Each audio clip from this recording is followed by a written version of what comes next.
The Screaming Room. It was a cold December evening in the small town of Elmwood, Ohio. The air carried an unusual chill even for this time of year.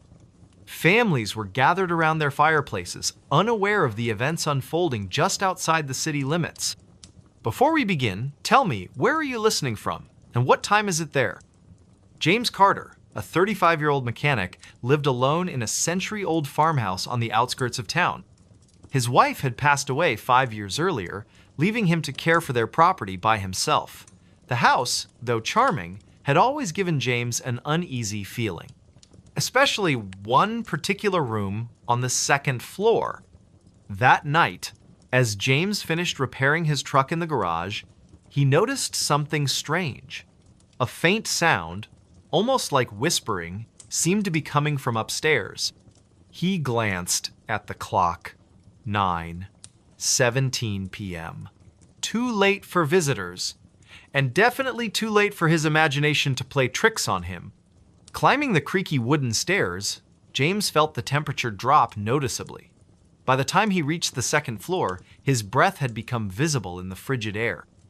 The sound grew louder, more distinct now. It wasn't whispering anymore, it was screaming. The source came from the west wing of the house, a part of the building rarely used. Specifically, the Red Room, so named because its walls were painted a deep crimson that seemed to glow faintly in low light. James hesitated outside the closed door. The screams continued, echoing through the hallway. Taking a deep breath, James turned the brass doorknob. The door opened with a slow creak, revealing a scene that would haunt him forever. The room was empty, yet the screaming filled the space with an intensity that defied logic. James's heart pounded as he stepped inside.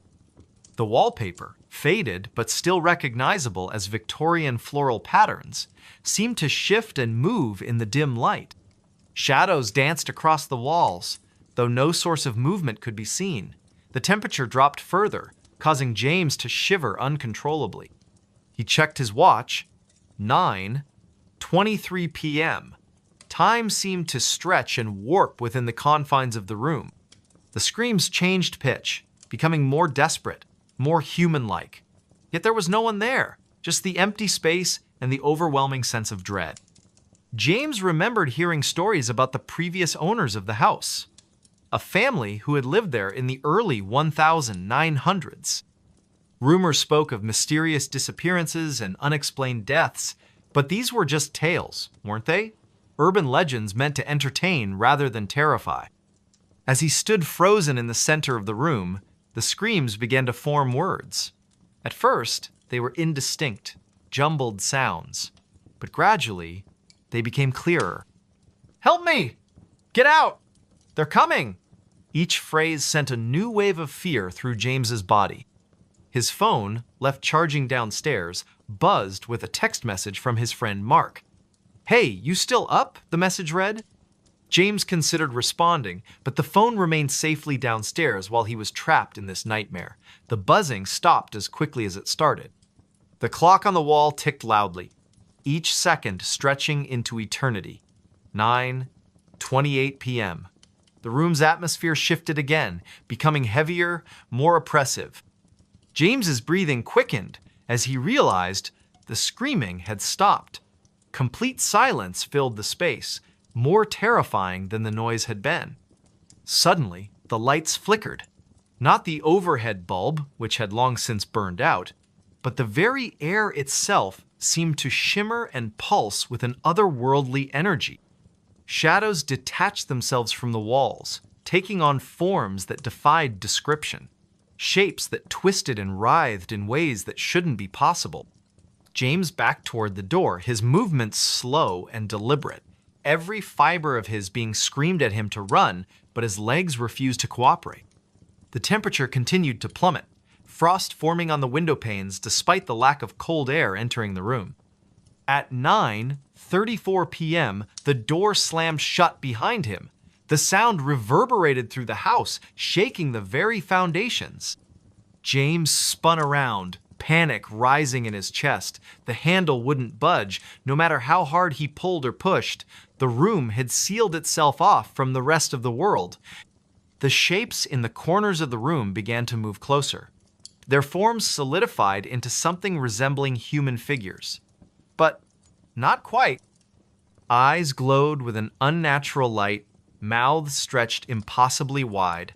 Whispers filled the air once more, surrounding James on all sides. "Who are you?" James demanded, his voice trembling despite his attempt to sound authoritative.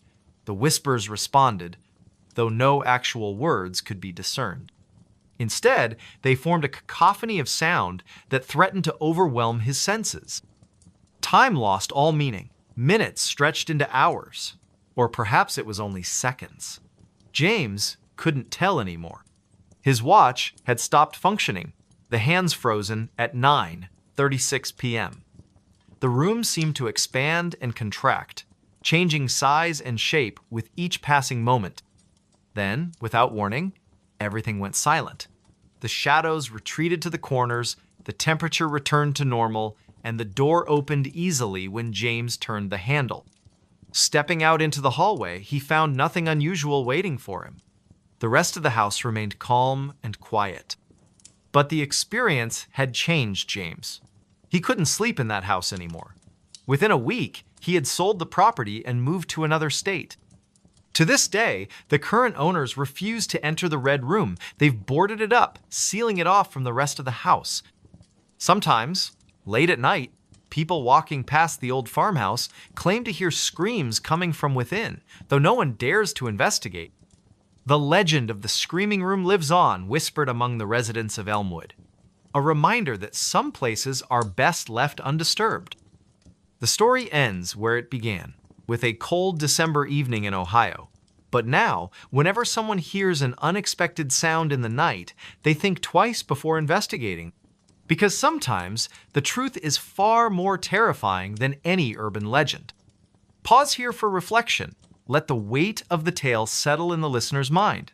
The final word lingers in the air, fading slowly into silence. He wasn't on the guest list. It was a chilly October evening in rural Vermont, where the small town of Willow Creek prepared for its annual autumn festival. The leaves had turned into fiery shades of red and orange, carpeting the ground beneath towering maple trees. The air carried the faint scent of wood smoke mingled with pumpkin spice, creating an atmosphere both cozy and mysterious. Rachel Thompson, a local schoolteacher in her early 30s, had volunteered to help organize this year's event. She stood near the entrance of the community center, clutching a clipboard filled with names and details. The golden hour light filtered through the trees, casting long shadows across the parking lot as families began arriving for the festivities. "Good evening, Mrs. Peterson." Rachel greeted a familiar face, checking off another name from her meticulously organized list. "Your grandchildren must be excited about the haunted house tour tonight." As the line of visitors grew longer, Rachel noticed a tall figure standing silently at the edge of the parking lot. He wore a dark overcoat that seemed out of place in the crisp but not freezing weather. His presence felt different, though she couldn't quite articulate why. Perhaps it was the way he remained motionless while everyone else bustled about, or how his gaze seemed fixed directly on her despite the distance. "Excuse me," came a voice behind her, startling Rachel from her thoughts. She turned to assist another family, but when she glanced back toward the parking lot moments later, the man was gone. Shaking off an inexplicable feeling of unease, she returned to her duties. The festival proceeded smoothly throughout the evening.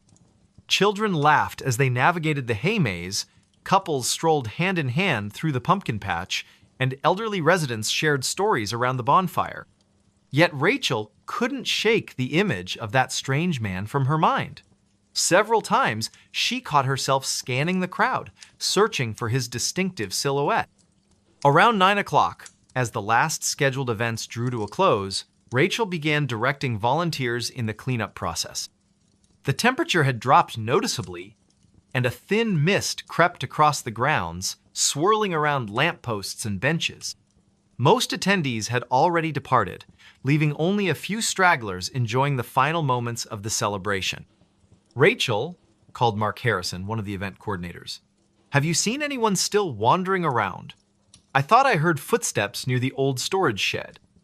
A chill ran down Rachel's spine that had nothing to do with the cooling night air. No, everyone should be accounted for by now. She hesitated, then added, but earlier, there was this man. I never saw him approach the registration table. Mark frowned, adjusting his flashlight beam. That's odd. Let's do a quick sweep of the area before we lock up. Better safe than sorry. They split up to cover more ground, agreeing to meet back at the main entrance in 15 minutes. As Rachel made her way past the deserted food stalls and silent game booths, she couldn't help but notice how different everything looked under the dim security lights. Shadows danced eerily along the building's walls, and every rustle of leaves sounded like approaching footsteps. Suddenly, she froze. There, near the edge of the woods, stood the man in the dark overcoat again. This time, he wasn't merely observing, he was watching her intently, his expression unreadable in the poor lighting. Her heart pounded against her ribcage as she tried to recall if she'd ever seen him before in town, but something about him felt wrong. "Hello?" she called out tentatively, taking a cautious step forward. "Can I help you with something?" Instead of responding, the man tilted his head slightly, almost like a curious animal studying its surroundings. Then, without warning, he turned and disappeared into the tree line. Rachel's breath caught in her throat. She knew she should alert Mark immediately, but curiosity propelled her forward instead. Maybe she could catch up to him and ask what he wanted. The forest path leading away from the festival grounds felt impossibly darker than it should have been. Moonlight struggled to penetrate the dense canopy above, and Rachel found herself relying heavily on her phone's flashlight app. Twigs snapped underfoot, and the occasional owl hooted in the distance, heightening her sense of isolation. After walking for what felt like 10 minutes, but was probably much less, she emerged into a small clearing. And there, standing perfectly still amidst the encroaching darkness, was the man once more. Up close, she realized his features were remarkably ordinary. Brown hair, average build, plain face, yet somehow profoundly unsettling. His eyes reflected her phone's light in an unnatural way, almost glowing. "You shouldn't be here," Rachel managed to say, her voice trembling despite her best efforts to sound authoritative. "This is private property." For the first time he spoke, his voice low and measured. "I'm looking for someone. They told me I'd find answers here." "What kind of answers?" she pressed, inching backward slowly. Every instinct screamed at her to run, but she forced herself to maintain eye contact. "Who are you looking for?" He didn't answer immediately. Instead, he reached into his coat pocket and withdrew a photograph. Even from several feet away, Rachel recognized the faded image instantly. It showed a young woman who bore a striking resemblance to herself. Same hair color, similar facial structure. Only the style of clothing suggested it was taken decades ago. "My sister," he said finally, his tone heavy with sorrow. "She went missing after attending one of these festivals." "That was," he paused, calculating, 2 years ago tonight." Rachel's blood ran cold. She remembered hearing vague rumors about a disappearance connected to the autumn festival, but no one ever talked about it openly. Local legends hinted at supernatural occurrences tied to the land itself, stories passed down through generations but rarely believed. Could this man truly be searching for closure after all these years? Before she could respond, a sudden gust of wind extinguished her phone's screen, plunging them both into near-total darkness. Panic surged through her veins as she fumbled to reactivate the device. When the light finally flickered back on, the man was gone. Not just stepped aside or hidden, completely vanished, as if he'd never existed. Shaken to her core, Rachel stumbled back toward the festival grounds, calling Mark's name repeatedly. Together, they searched the entire area again, finding no trace of the mysterious visitor. Later, while reviewing security footage from multiple angles, they discovered something even more disturbing. Not a single camera had captured any sign of the man in the dark overcoat. It was as though he'd slipped between the cracks of reality itself. In the weeks that followed, Rachel found herself unable to forget those haunting eyes or the photograph that seemed to bridge past and present. She began researching local history archives, determined to uncover the truth about the missing woman. What she learned chilled her to the bone. Numerous unexplained disappearances linked to the festival site over the past century. Each case involved a solitary individual vanishing without a trace during the annual celebration. None were ever solved. Despite warnings from friends and colleagues to let sleeping dogs lie, Rachel continued her investigation. Something about the man's desperate search resonated deeply within her. Perhaps it was survivor's guilt, or maybe a subconscious recognition of shared pain. Whatever the reason, she felt compelled to seek answers, no matter where the trail might lead. One moonless night, armed with flashlights and determination, Rachel and Mark ventured back to the clearing where she'd last seen the stranger. The air felt heavier than usual, charged with an almost electric tension. Leaves whispered secrets as they crunched underfoot, and shadows danced unpredictably despite the steady beams of their lights. "Do you really think we'll find anything?" Mark asked skeptically, though his grip on the flashlight betrayed underlying nerves. "This whole situation feels off."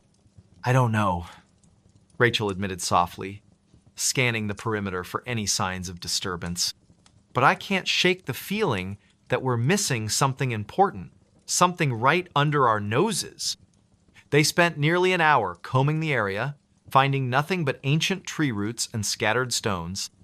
Just as frustration began to set in, Mark spotted something glinting faintly among the foliage. Kneeling down, he unearthed a tarnished silver locket half buried in the dirt. Inside lay two tiny photographs, one of the woman from the original picture, smiling brightly, and another of a younger version of the man in the dark overcoat, his arms slung casually around her shoulders. "Oh my God," Rachel breathed, tears pricking at the corners of her eyes. "This has to belong to her, to his sister." Without warning, the temperature plummeted dramatically, causing both of them to shiver violently. Their flashlights flickered erratically, threatening to die altogether. A deep, resonant hum filled the air, seeming to emanate from the very earth beneath their feet. And then, emerging from the shadows like a specter materializing from smoke, stood the man once more. His expression hadn't changed, but his presence felt different somehow, more solid yet simultaneously ethereal. He extended a hand toward Rachel, palm upturned expectantly. In that moment, she understood what he wanted, needed from her.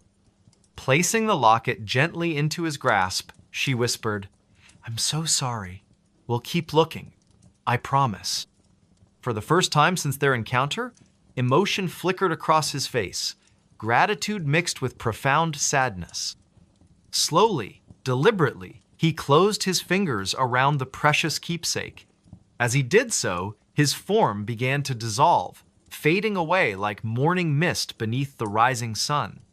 Within seconds, he was gone, leaving behind only silence and the lingering scent of autumn leaves. Back in Willow Creek, Rachel dedicated herself to preserving the memory of those lost souls whose stories had been forgotten by time. She worked tirelessly to ensure proper memorials were established and historical records updated accurately. Though she never encountered the man in the dark overcoat again, she often sensed his presence during quiet moments, a gentle reminder that some mysteries transcend human understanding, existing beyond the veil of our everyday lives. Every October, as the festival preparations begin anew, Rachel finds herself drawn to that secluded clearing deep within the woods. There, surrounded by whispering trees and dancing shadows, she leaves fresh flowers and a handwritten note promising continued vigilance. Because sometimes, justice isn't about solving a case or finding definitive answers. Sometimes, it's about honoring the memories of those who came before us, ensuring their voices aren't silenced forever by the passage of time. And perhaps, just perhaps, somewhere beyond our comprehension, a brother and sister are finally reunited, free from the burdens of unanswered questions and unresolved grief. Their spirits rest peacefully now, knowing that someone cared enough to remember. Voices in the cornfield, a haunting tale.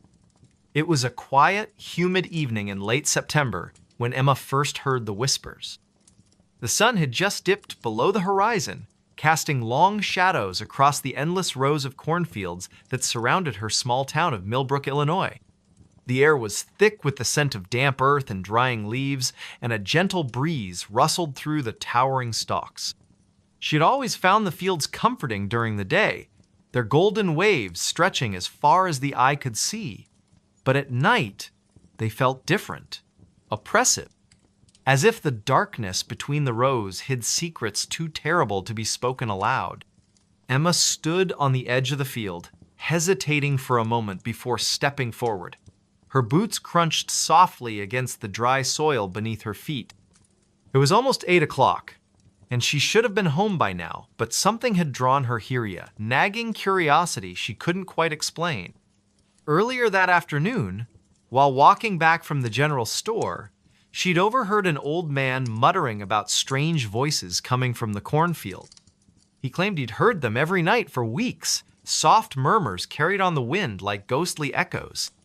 Most people dismissed his words as nonsense, attributing it to his age or perhaps too many years spent working under the scorching sun. But Emma couldn't shake the feeling that there might be truth to what he said. The moon hung low in the sky, its pale light filtering weakly through the dense canopy above.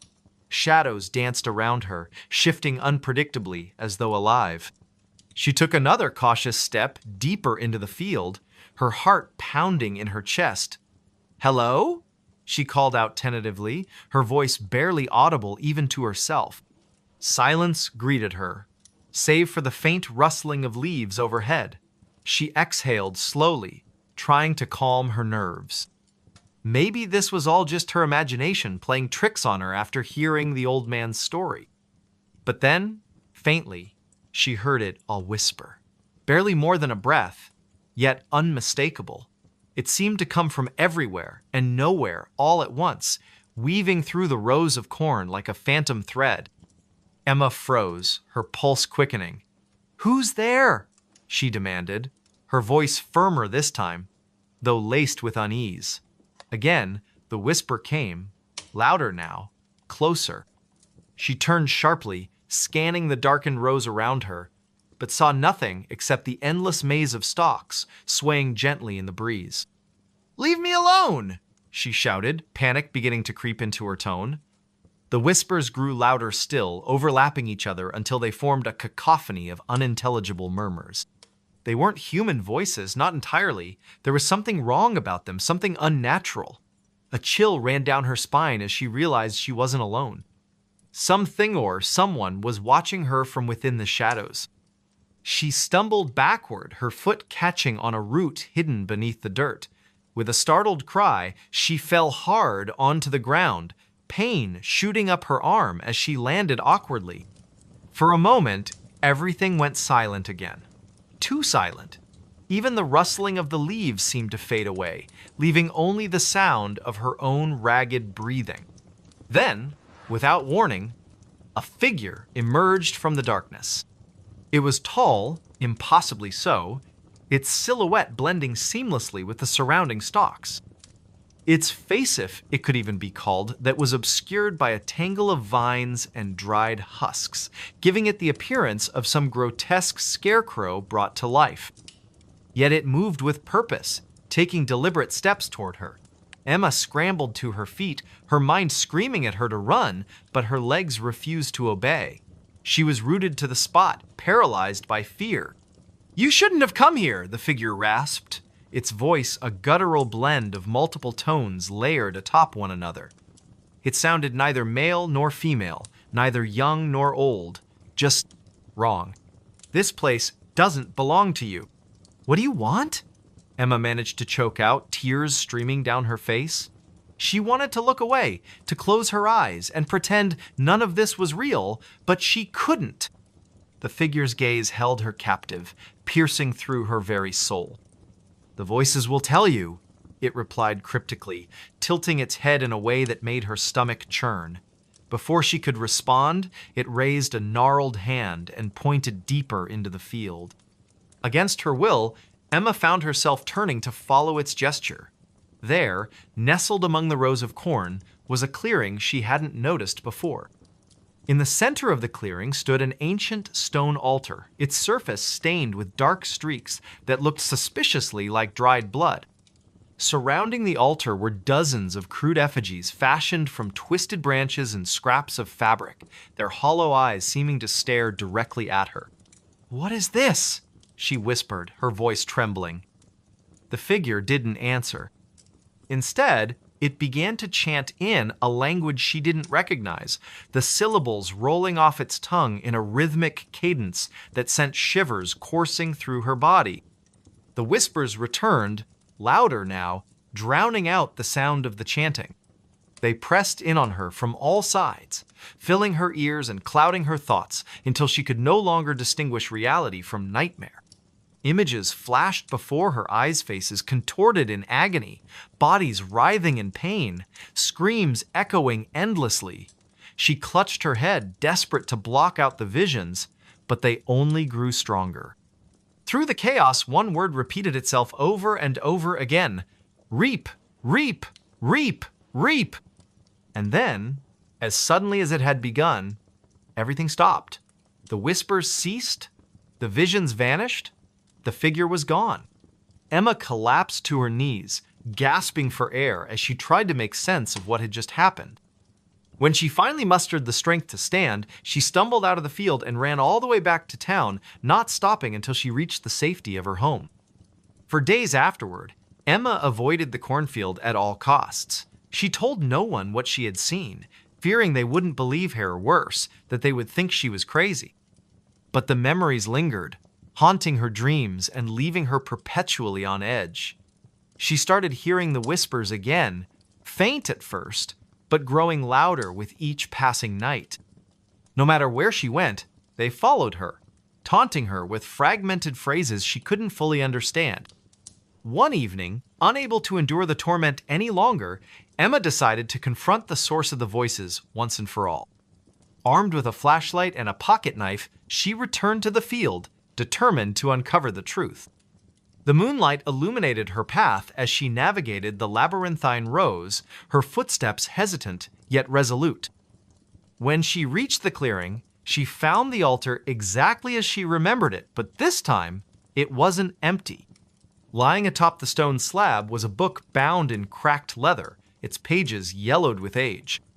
Etched into the cover were symbols unlike anything she had ever seen, intricate patterns that seemed to shift and writhe when viewed from certain angles. Her hands trembled as she picked it up, half expecting it to burn her skin or crumble to dust in her grasp. But it remained solid, heavy with secrets waiting to be uncovered. As she flipped through the pages, she discovered writings detailing rituals meant to summon entities from beyond the veil. Each entry described increasingly sinister ceremonies, culminating in a final passage written in bold, jagged handwriting: "To reap is to feed is to grow. To grow is to consume." Beneath the text was a drawing of the same figure she had encountered in the field, standing beside the altar with arms outstretched. A cold realization washed over her. This wasn't just some isolated haunting, it was a cycle, a ritual perpetuated by forces far older than humanity itself. And somehow, she had become entangled in it. Before she could process further, a familiar voice echoed behind her. "You've seen enough." She spun around to find the figure standing mere feet away, its presence radiating malice. This time, however, she didn't freeze. Summoning every ounce of courage she possessed, she lunged forward, driving the pocket knife into its chest, or rather, where its chest should have been. The blade passed harmlessly through the air, leaving the figure unharmed. "You cannot kill what does not live," it sneered, reaching out to grab her wrist. Pain shot through her arm as its grip tightened, forcing her to drop the knife. "But you can join us." "No!" she screamed, thrashing wildly in its grasp. Desperation fueled her movements, and she managed to break free, stumbling backward toward the edge of the clearing. Without thinking, she hurled the book into the air, watching as it landed squarely on the altar. Sparks erupted from the pages, igniting a fire that spread rapidly across the dry wood. The figure let out an unearthly shriek, its form flickering like a dying flame. "You don't know what you've done!" it roared, dissolving into smoke as the flames consumed the altar. Within moments, the entire clearing was ablaze, the heat searing her skin as she fled back toward the safety of the town. When she emerged from the field, coughing and covered in soot, she expected to feel relief. Instead, she felt emptiness, a void left behind by whatever force had been unleashed. The whispers were gone, replaced by an oppressive silence that weighed heavily on her shoulders. She knew deep down that destroying the altar hadn't ended the cycle, it had merely delayed it. Years later, residents of Millbrook would speak in hushed tones about the night the cornfield burned. Some claimed they saw shapes moving among the ashes, their forms indistinct yet undeniably present. Others reported hearing faint murmurs carried on the wind, though no one dared investigate further. As for Emma, she left town soon after, unable to bear the weight of what she had witnessed. But wherever she went, the memory of those voices followed her, a reminder that some secrets are best left buried. The last passenger never got off. It was a cold, damp night in the small town of Millbrook, nestled deep within the woods of upstate New York. The air carried an eerie stillness, broken only by the faint rustling of leaves and the distant hum of crickets. Somewhere near the edge of the forest, the old train station stood abandoned, its wooden structure warped and weathered by time. Paint peeled off the sign that once proudly announced Millbrook Station, now barely legible under layers of grime and neglect. Few people ventured here anymore, except for curious teenagers daring each other to explore its haunted history, or so the rumors went. On this particular evening, a group of 5 friends decided to visit the station as part of their weekend adventure. They had heard tales about strange occurrences at the sight whispers of passengers who never disembarked from the final train to pass through decades ago. None of them truly believed in ghosts, but the thrill of trespassing on forbidden ground was too tempting to resist. Among them were Emma, a skeptic with a sharp tongue; Daniel, her boyfriend, who loved anything supernatural; Mia, the quiet one who always seemed lost in thought; Jake, the joker whose laughter could fill even the darkest spaces; and Olivia, the cautious one who often served as the voice of reason. They arrived just after sunset, parking their car a mile away to avoid drawing attention. The walk to the station felt longer than expected, the path illuminated only by the dim glow of their flashlights. Shadows danced along the trees, creating shapes that looked almost human if you squinted hard enough. As they approached the station, the atmosphere grew heavier, as though the very air resisted their presence. "This place gives me the creeps," Olivia muttered, clutching her flashlight tightly. "Are we sure this is safe?" "Oh, come on," Daniel replied, his tone teasing yet reassuring. "What's the worst that could happen? A ghost shows up and asks us to leave?" He chuckled nervously, though no one else joined in. Emma rolled her eyes. "Let's just get this over with. I want to see what all the fuss is about." Inside the station, the floorboards creaked beneath their feet, protesting every step they took. Dust coated every surface, and the scent of mildew filled the air. Graffiti covered the walls, crude messages scrawled by those who sought to leave their mark on the forgotten building. But something else caught their attention, a series of faded photographs pinned to a bulletin board near the ticket counter. Most were black and white images of smiling families, boarding trains, snapshots of happier times. However, one photo stood out among the rest. It depicted a lone figure standing on the platform, face obscured by shadows despite the bright sunlight behind them. "Who do you think that is?" Mia asked softly, pointing to the mysterious figure. No one answered immediately. Instead, they stared at the image, feeling an inexplicable chill run down their spines. Jake broke the silence with a forced laugh. Probably just some weirdo who didn't want to smile for the camera. But his attempt at humor did little to ease the tension. The longer they lingered, the more unsettling the station became. Strange noises echoed through the empty hall-soft footsteps, faint whispers, the occasional groan of metal shifting somewhere unseen. At first, they dismissed these sounds as tricks of the mind, products of their overactive imaginations fueled by fear. Yet as the minutes passed, the disturbances grew louder, more distinct. "Did you hear that?" Olivia whispered, her voice trembling. She pointed toward a set of double doors leading to the tracks outside. Everyone froze, listening intently. Sure enough, there it was again, a low, rhythmic clanging, like the sound of a bell being struck repeatedly. "That's not coming from inside," Daniel said, frowning. "It's coming from the platform." Against better judgment, they followed the noise, stepping cautiously onto the weathered wooden planks of the platform. The clanging stopped abruptly as they emerged, leaving only the oppressive silence of the night. Their flashlights scanned the area, revealing nothing out of the ordinary. Just empty tracks stretching into the darkness, surrounded by dense woods. Then, without warning, the lights flickered. Not the natural kind caused by faulty wiring or stormy skies, but a deliberate pulsing, as if the station itself were alive and breathing. Each flicker cast distorted shadows across the platform, making it impossible to tell whether something or someone was lurking just beyond the reach of their beams. "What the hell is going on?" Emma demanded, her bravado faltering. Before anyone could respond, they heard it. The unmistakable rumble of an approaching train. "But there aren't supposed to be any trains running here," Mia stammered, clutching Daniel's arm.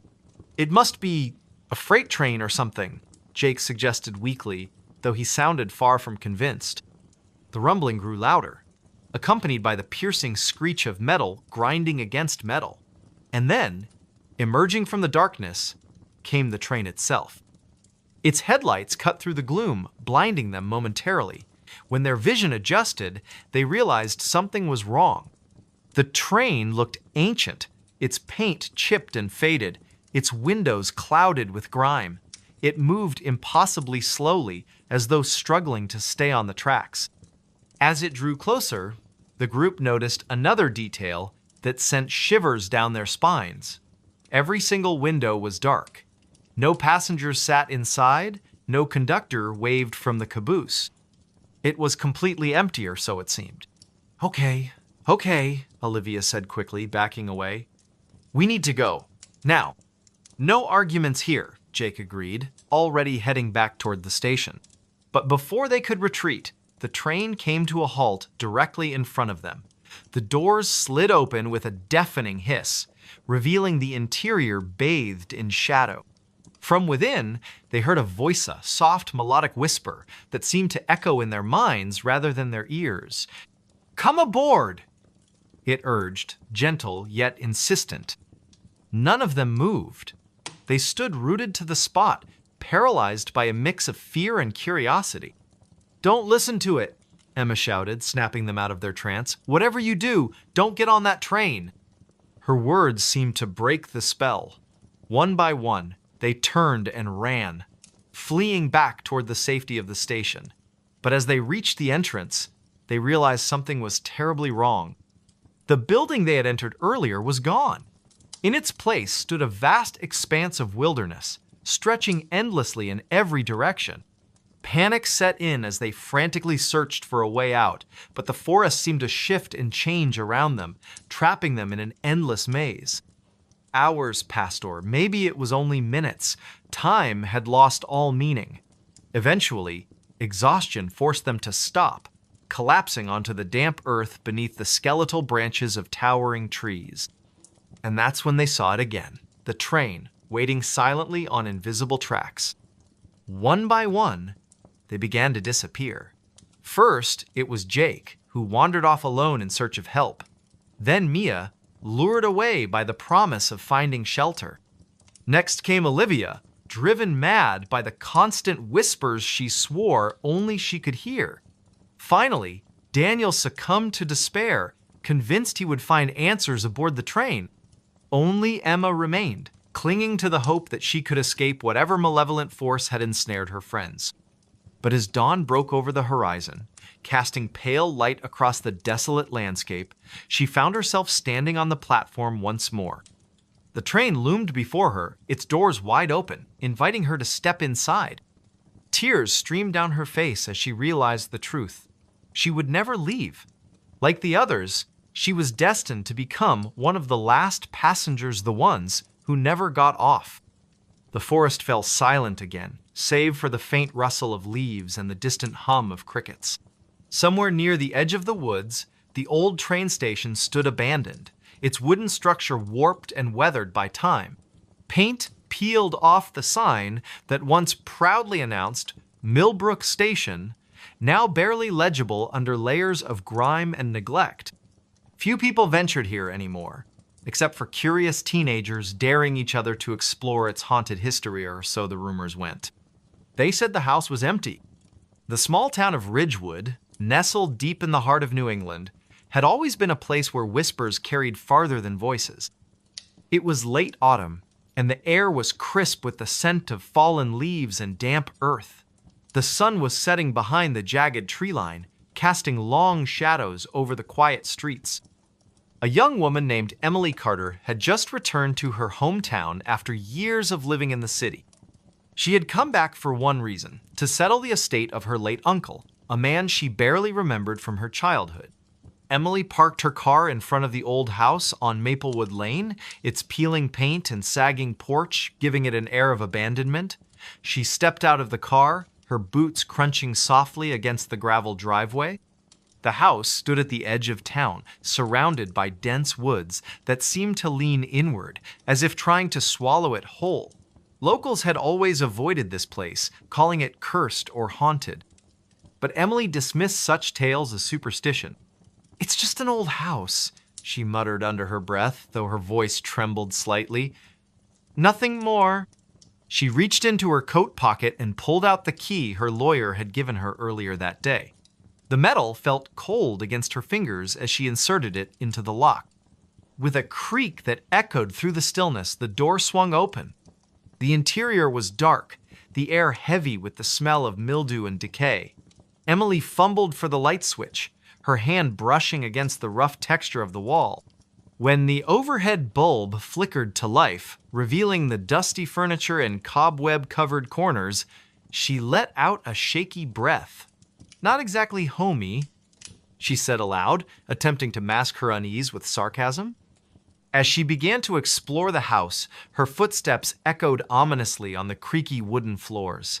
Each room she entered seemed frozen in time, filled with relics of a life long forgotten. In the kitchen, yellowed newspapers lay scattered across the counter, their headlines faded but still legible. On the dining table sat a single plate, untouched and covered in a fine layer of dust. Something about the scene made Emily's stomach churn. It was then that she noticed the faint sound of footsteps coming from upstairs. Her heart skipped a beat. "Hello," she called out, her voice wavering. "Is someone there?" Silence greeted her words, broken only by the distant rustle of trees outside. Shaking her head, she tried to convince herself it was just the wind or the settling of the old house. But deep down, she couldn't ignore the creeping sensation that she wasn't alone.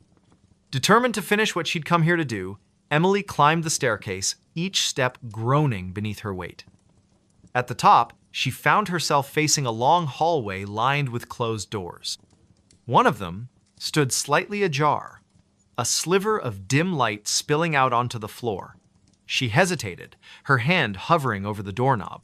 "Who could possibly be here?" she whispered, her voice trembling with a mix of fear and curiosity. Pushing the door open, she stepped inside. The room was empty, save for a rocking chair in the corner, swaying gently as if someone had just gotten up from it. Emily froze, her eyes darting around the space. There was no one there, yet the movement of the chair defied explanation. She backed out slowly, her pulse racing. By the time she reached the bottom of the stairs, night had fallen completely.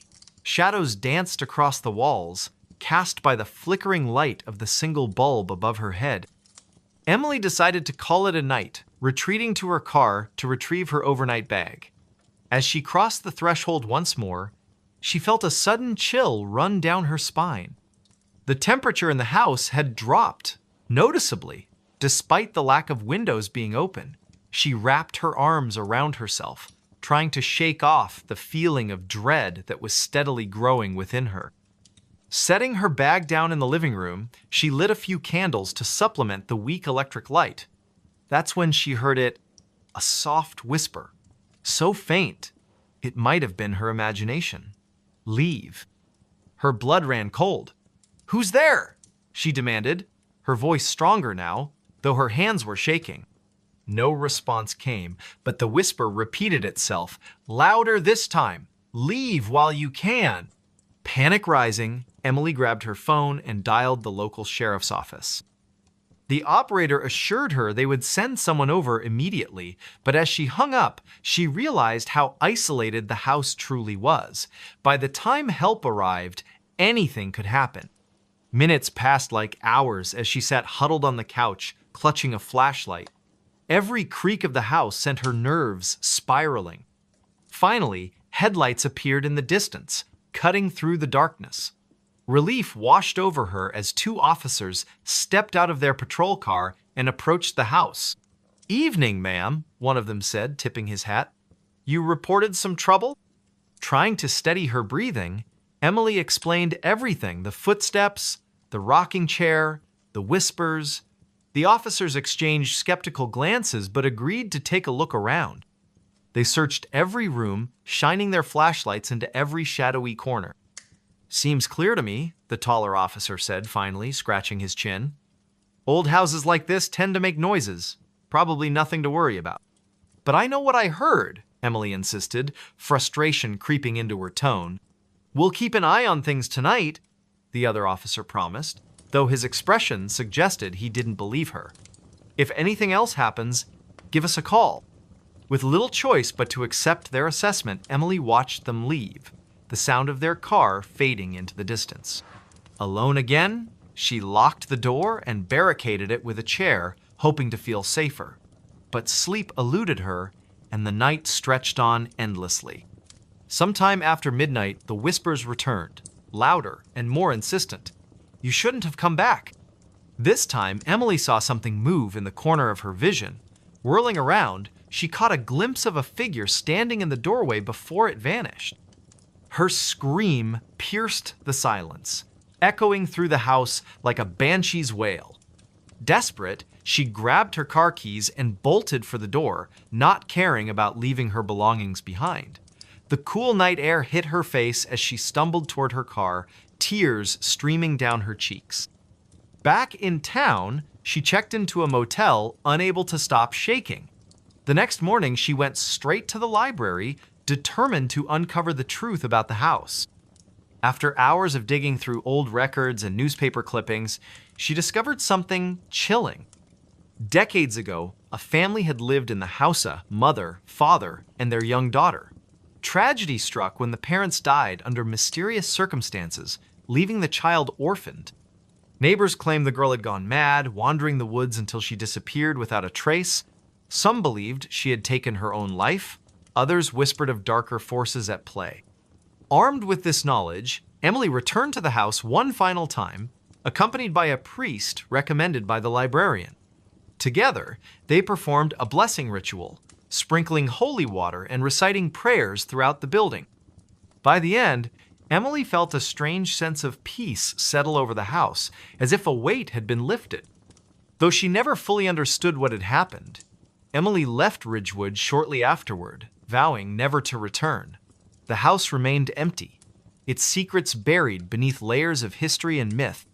Yet, on certain nights, townsfolk swear they can still hear faint whispers carried on the wind, warning those who dare to venture too close. They said the house was empty. Emily often reflected in the years that followed. But sometimes, emptiness is the least of your worries. And so, the legend of the house on Maplewood Lane lived on, a testament to the mysteries that linger in the shadows of small-town America. She answered a phone that wasn't there. It was a quiet, overcast afternoon in the small town of Cedar Ridge, nestled deep within the Appalachian foothills.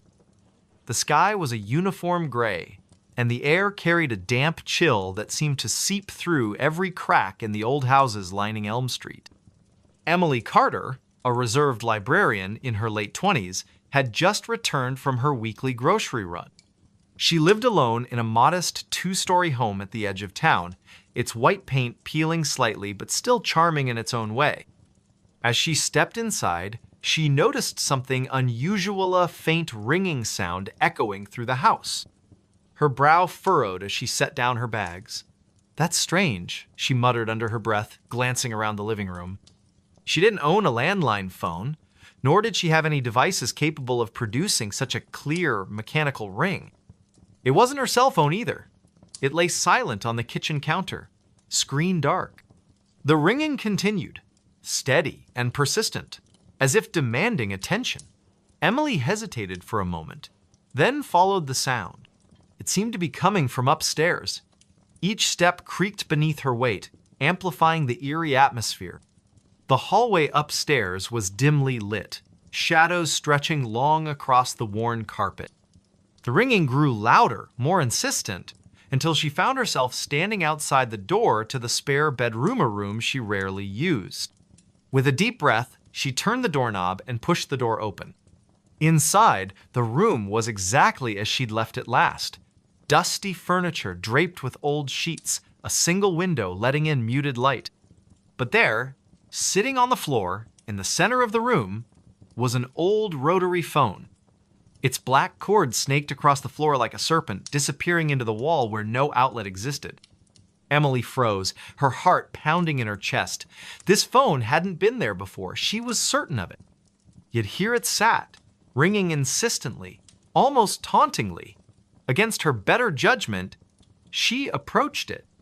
The closer she got, the colder the air became, until her breath formed tiny clouds in front of her face. Her hand trembled as she reached out, hovering inches above the receiver. Finally, she picked it up and pressed it to her ear. "Hello?" she whispered, her voice barely audible. For a moment, there was only silence on the other end. Then came a soft, distorted voice, barely human. "Help me!" it rasped, each word dragging out like a mournful wail. "Please, help me!" Emily dropped the phone, stumbling backward until she hit the wall. The voice continued, growing louder and more desperate. "Who are you?" she cried, clutching her arms tightly around herself. "What do you want?" But the voice didn't answer directly. Instead, it began to chant, repeating the same phrase over and over again. "Find me, find me, find me." Suddenly, the line went dead. The room fell silent, except for the sound of Emily's ragged breathing. When she looked back at the phone, it was gone. Vanished without a trace. Later that evening, Emily sat at her kitchen table, trying to make sense of what had happened. The rational part of her mind insisted it had been some kind of hallucination or prank. But the icy sensation that lingered in the spare bedroom told her otherwise. She poured herself a cup of tea, hoping the warmth would calm her nerves. Outside, the wind howled through the trees, rattling the windows and adding to her unease. Unable to shake the memory of the voice, she decided to investigate further. She pulled out her laptop and began searching local archives, looking for anything unusual tied to her house or the surrounding area. After hours of digging, she stumbled upon an article from decades ago. It described the disappearance of a young woman named Clara Bennett, who had vanished without a trace one stormy night. According to the report, Clara had been seen arguing with someone near the edge of the woods behind what was now Emily's property. No body was ever found, and the case remained unsolved.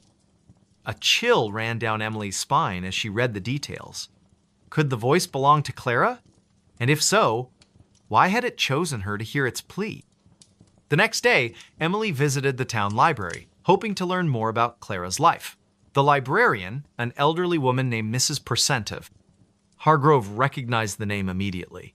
"Oh, yes, poor Clara," she said with a sad shake of her head. "Such a sweet girl. Always helping others. Some say she angered the wrong person, while others believe." She trailed off, her gaze drifting toward the window. "Believe what?" Emily prompted gently. Mrs. Hargrove lowered her voice, though they were the only ones in the room. "There are stories old ones that speak of spirits trapped between worlds. They say this land holds secrets, echoes of those who can't move on." She paused, studying Emily carefully. "Why are you asking about Clara?" Emily hesitated, unsure how much to reveal. "I think I might have encountered something related to her," she admitted cautiously. "Something unexplainable." Mrs. Hargrove nodded slowly, as if she'd expected this answer all along. "If you're meant to help her, you'll know what to do. Just be careful, dear. Not everything that calls for help deserves it." That night, Emily returned home, feeling both intrigued and deeply unsettled.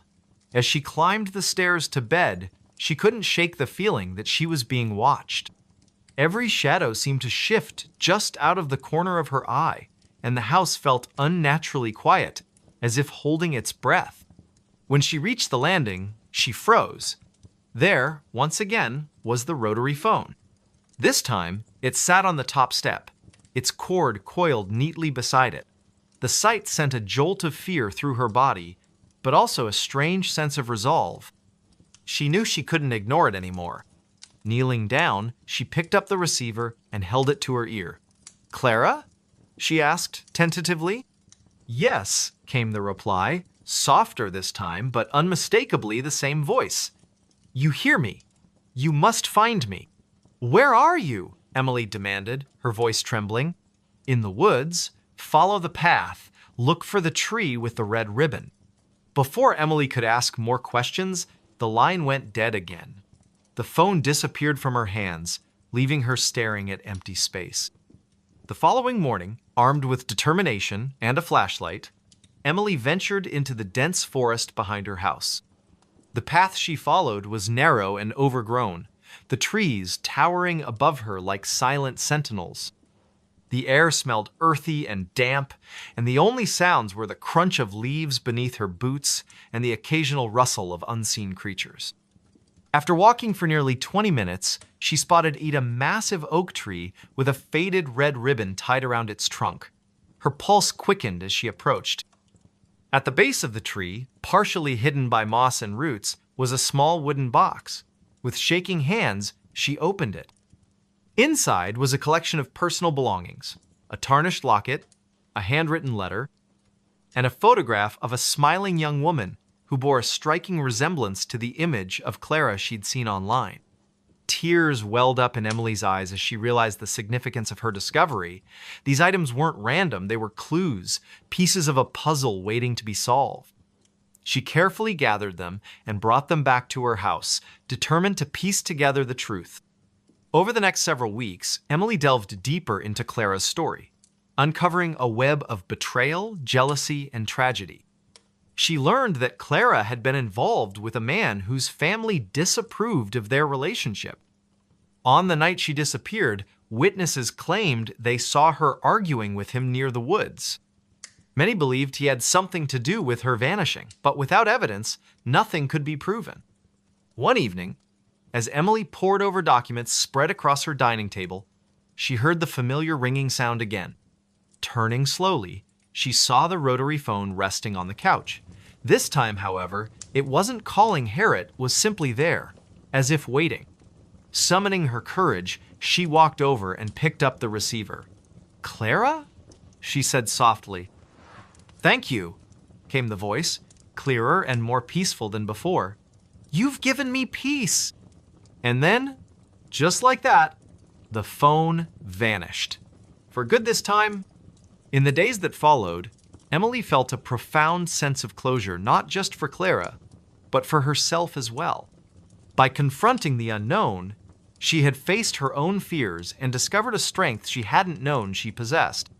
Though she never saw or heard from Clara again, she knew the spirit had finally moved on. The people of Cedar Ridge eventually learned of Emily's efforts to uncover the truth about Clara's disappearance.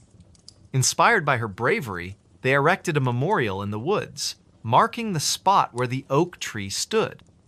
It served as a reminder that even the most haunting mysteries could be laid to rest with compassion and perseverance. As for Emily, she continued her quiet life, forever changed by the experience. Sometimes, when the wind blew just right, she thought she could hear a faint whisper of gratitude carried through the trees. A reminder that sometimes, answering a Cleven one that comes from beyond can change everything. The Man Who Followed Me Home, a chilling encounter. It was a cold, overcast afternoon in late October when Claire first noticed him. She had been walking home from the library in her small suburban town of Crestwood, Illinois, her arms laden with books and her mind preoccupied with thoughts of the upcoming Halloween festivities. The streets were quiet, save for the occasional rustle of leaves skittering across the pavement and the distant hum of traffic from the main road. The air carried the crisp bite of autumn, and she pulled her scarf tighter around her neck as she quickened her pace. She didn't see him at first, not really. It was more of a feeling, an awareness that prickled the back of her neck like the faintest brush of a spider's web. When she finally glanced over her shoulder, there he was, standing at the corner of Maple Street, just far enough away to seem unassuming yet close enough to make her uneasy. He wore a long, dark coat that hung loosely on his frame, its edges flapping slightly in the breeze. His face was obscured by the brim of a wide hat, but she could feel his gaze boring into her, steady and unrelenting. Claire hesitated for a moment, her breath catching in her throat. "Who is he?" she wondered aloud, her voice barely above a whisper. She shook her head, chiding herself for being paranoid. Crestwood wasn't exactly a bustling metropolis, but it was safer, so she had always believed. Still, something about the man made her skin crawl. She turned her attention back to the path ahead, forcing herself to focus on the rhythmic crunch of her boots against the gravel sidewalk. But the feeling didn't go away. If anything, it intensified. Every few minutes, she would glance behind her, only to find him still there, maintaining the same distance as before. He never spoke, never waved, never did anything to acknowledge her presence. And yet, he followed. Step by step, block by block, he stayed just within sight, a shadowy figure trailing her like a ghost tethered to her heels. By the time she reached Birch Avenue, her heart was racing. Her house was only a few blocks away now, but the thought of leading this stranger to her doorstep filled her with dread. She considered crossing the street or ducking into one of the nearby shops, but the latter option felt futile. Most of them had already closed for the evening. Instead, she tightened her grip on her books and forced herself to keep moving, her footsteps quickening with each passing second. "Why is he following me?" she muttered under her breath, her voice trembling with a mix of fear and frustration. She wanted to confront him, to demand answers, but the words caught in her throat. What if he lashed out? What if he wasn't alone? The uncertainty gnawed at her, leaving her paralyzed with indecision. All she could do was walk faster, hoping against hope that he would eventually lose interest and disappear. But he didn't. When she finally turned onto her street, she risked another glance over her shoulder and saw him standing at the far end, his silhouette outlined against the dim glow of the streetlights. For a brief moment, their eyes met, or at least, she thought they did. Then, without warning, he stepped into the shadows and vanished. Claire exhaled sharply, relief washing over her in waves. She hurried up the driveway to her house, fumbling with her keys as she unlocked the front door. Once inside, she slammed the door shut and leaned against it, listening intently for any sign of movement outside. The house was silent, save for the soft ticking of the clock in the hallway.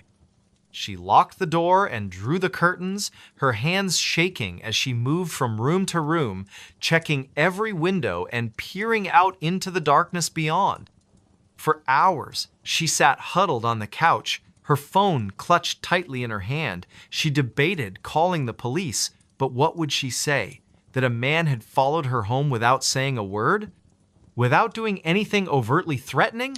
They'd probably dismiss her concerns as paranoia, especially since he had disappeared before she could get a good look at him. No, she decided, it was better to wait until morning. Maybe then she could convince herself it had all been a figment of her imagination. The next day, however, proved otherwise. Claire woke to find a single red rose lying on her porch, its petals glistening with dew.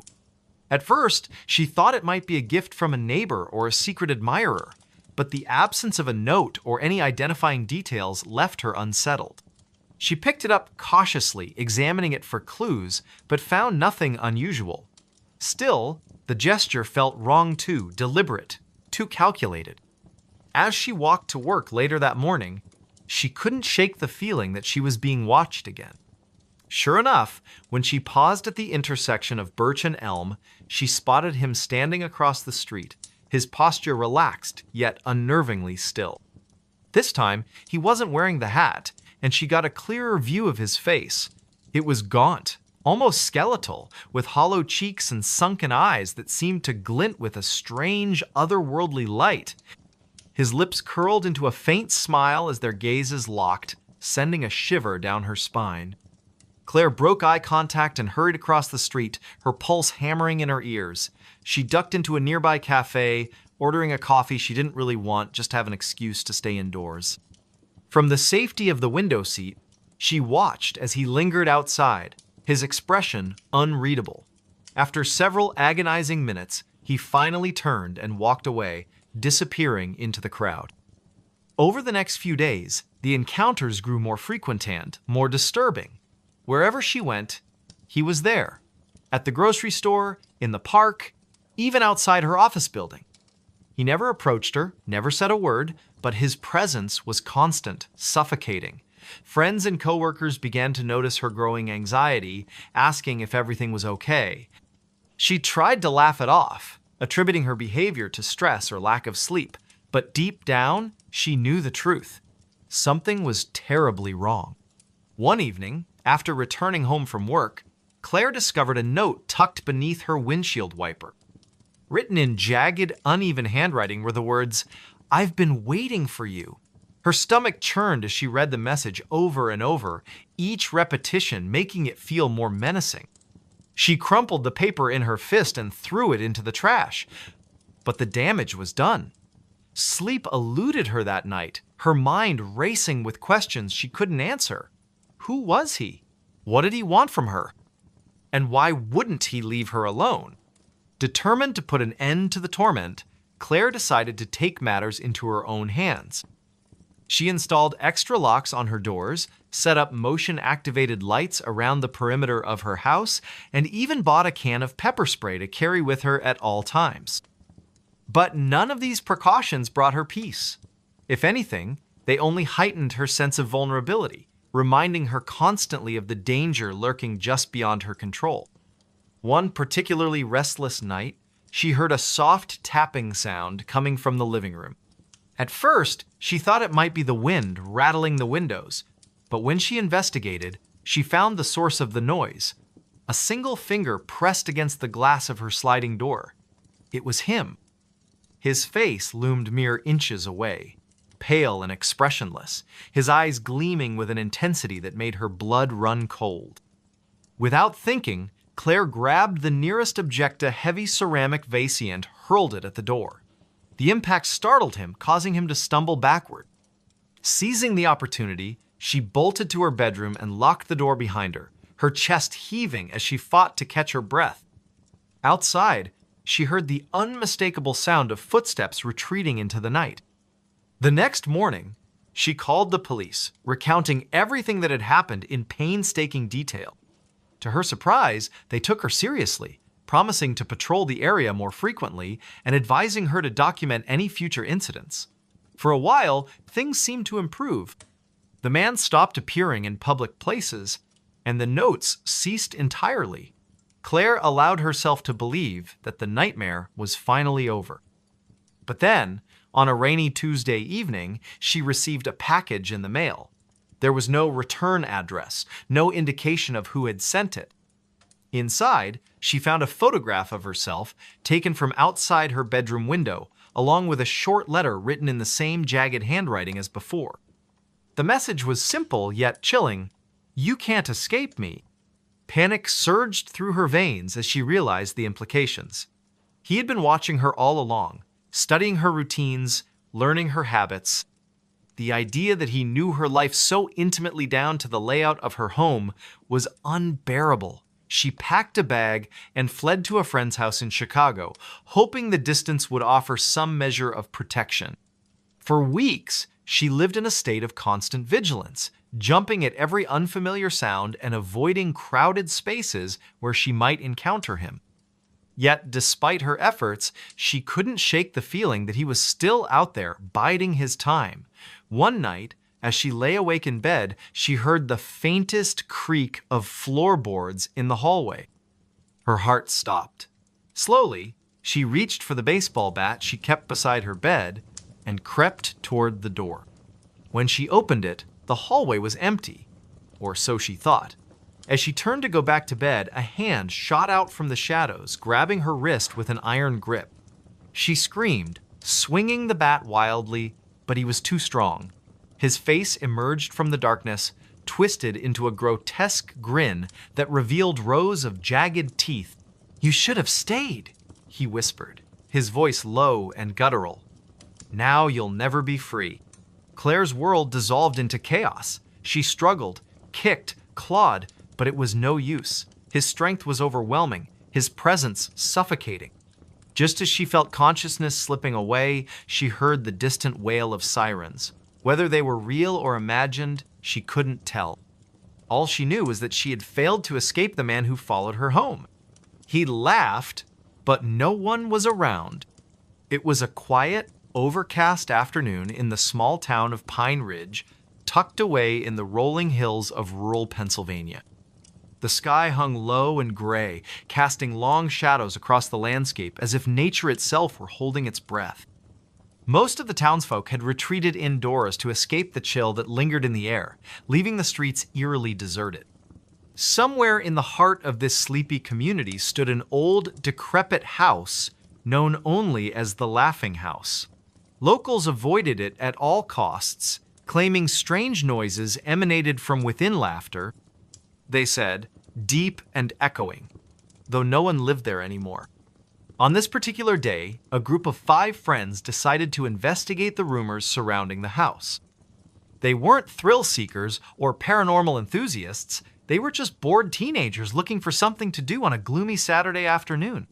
Among them were Ethan, the self-proclaimed leader with a knack for talking himself out of trouble; Claire, the skeptic who preferred logic over superstition; Ryan, the joker whose sarcasm often masked his unease; Melissa, the quiet observer who noticed things others missed; and Ben, the cautious one who always seemed to be scanning their surroundings for danger. They arrived at the edge of the property just after 3 o'clock, parking their bikes behind a cluster of bushes to avoid drawing attention. The house loomed before them like a forgotten relic of another era, its once white paint now peeling away in large flakes, revealing rotting wood beneath. Shutters hung crookedly from the windows, some missing entirely, while vines crept up the walls like skeletal fingers reaching for the sky. A weathered sign nailed to the gate read, "No trespassing," but the letters had faded so much they were barely legible. "This place looks like it belongs in a horror movie," Ryan quipped, forcing a laugh that sounded more nervous than amused. "Let's just get this over with," Claire replied, her tone clipped. She adjusted the strap of her backpack, which contained a flashlight, a notebook, and a few snacks just in case. Ethan stepped forward, pushing open the creaking gate with a loud groan. "Relax, guys. It's probably just some old pipes rattling or wind blowing through cracks. Nothing scary about that." As they approached the front door, the atmosphere grew heavier, almost suffocating. The air smelled faintly of mildew and decay, and the silence was so profound it felt unnatural. Every step they took toward the house seemed to amplify the sound of their own breathing, making them hyper-aware of their presence in what should have been an abandoned space. Melissa paused, glancing over her shoulder. Does anyone else feel like we're being watched? Ben frowned, scanning the surrounding trees. Probably just squirrels or birds. Still, let's not stay too long. Inside, the house was even worse than they had imagined. Dust covered every surface, and cobwebs hung like curtains between pieces of broken furniture. Faded wallpaper peeled away from the walls, exposing patches of crumbling plaster. In the corner of the living room, an antique grandfather clock stood frozen at 3:17.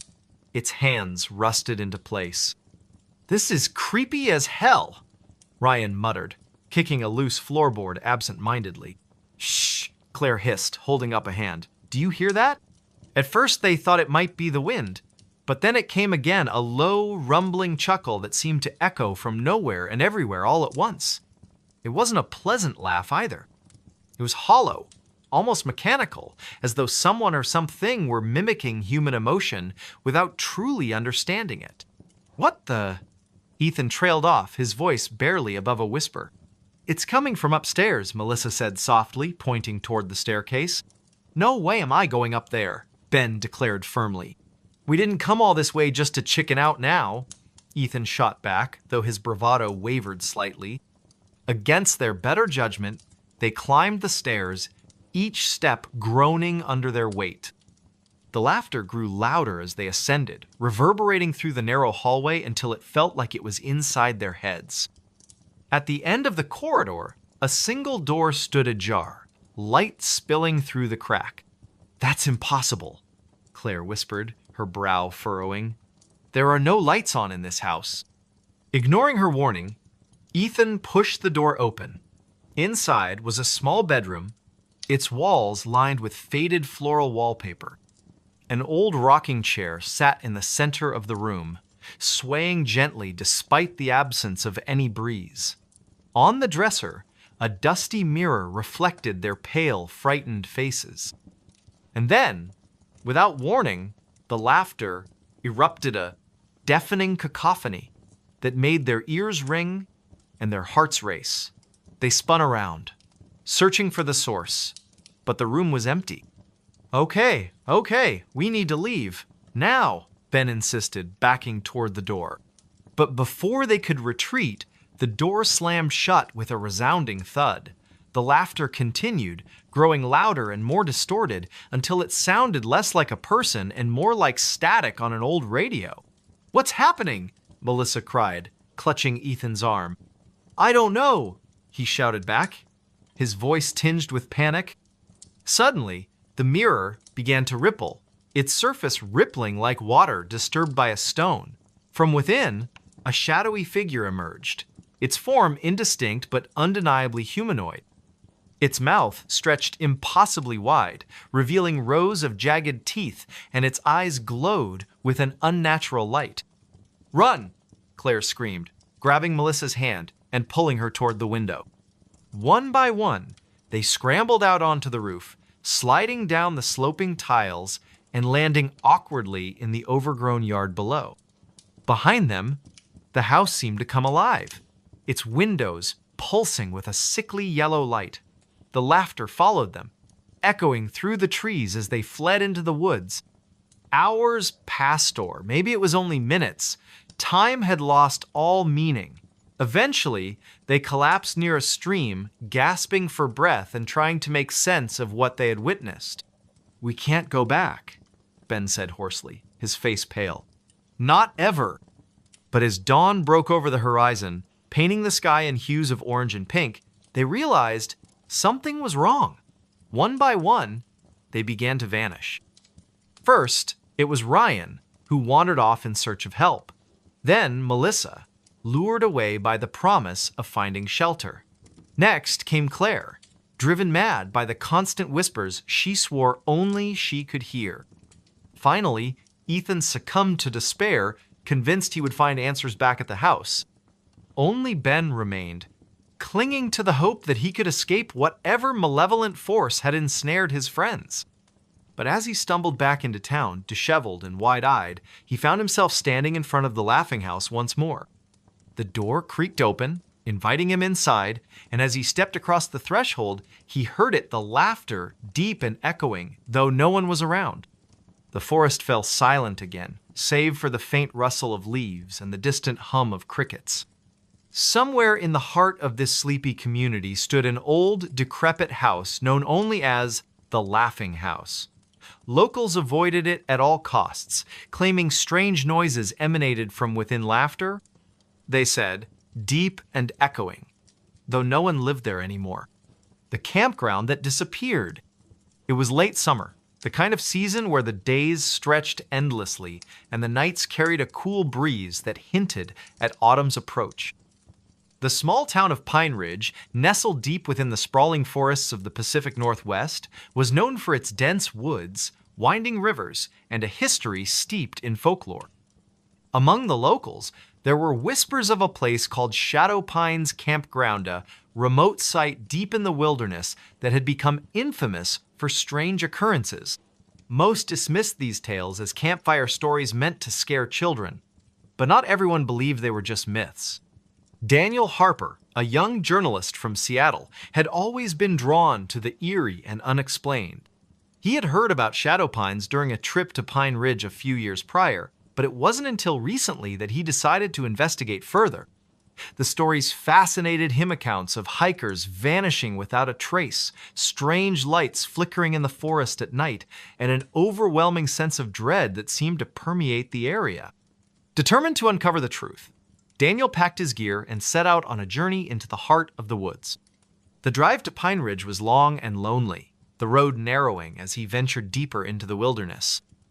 By the time he arrived, dusk was settling over the landscape, painting the sky in hues of orange and purple. The air was thick with the scent of pine and damp earth, and the distant call of birds echoed through the trees.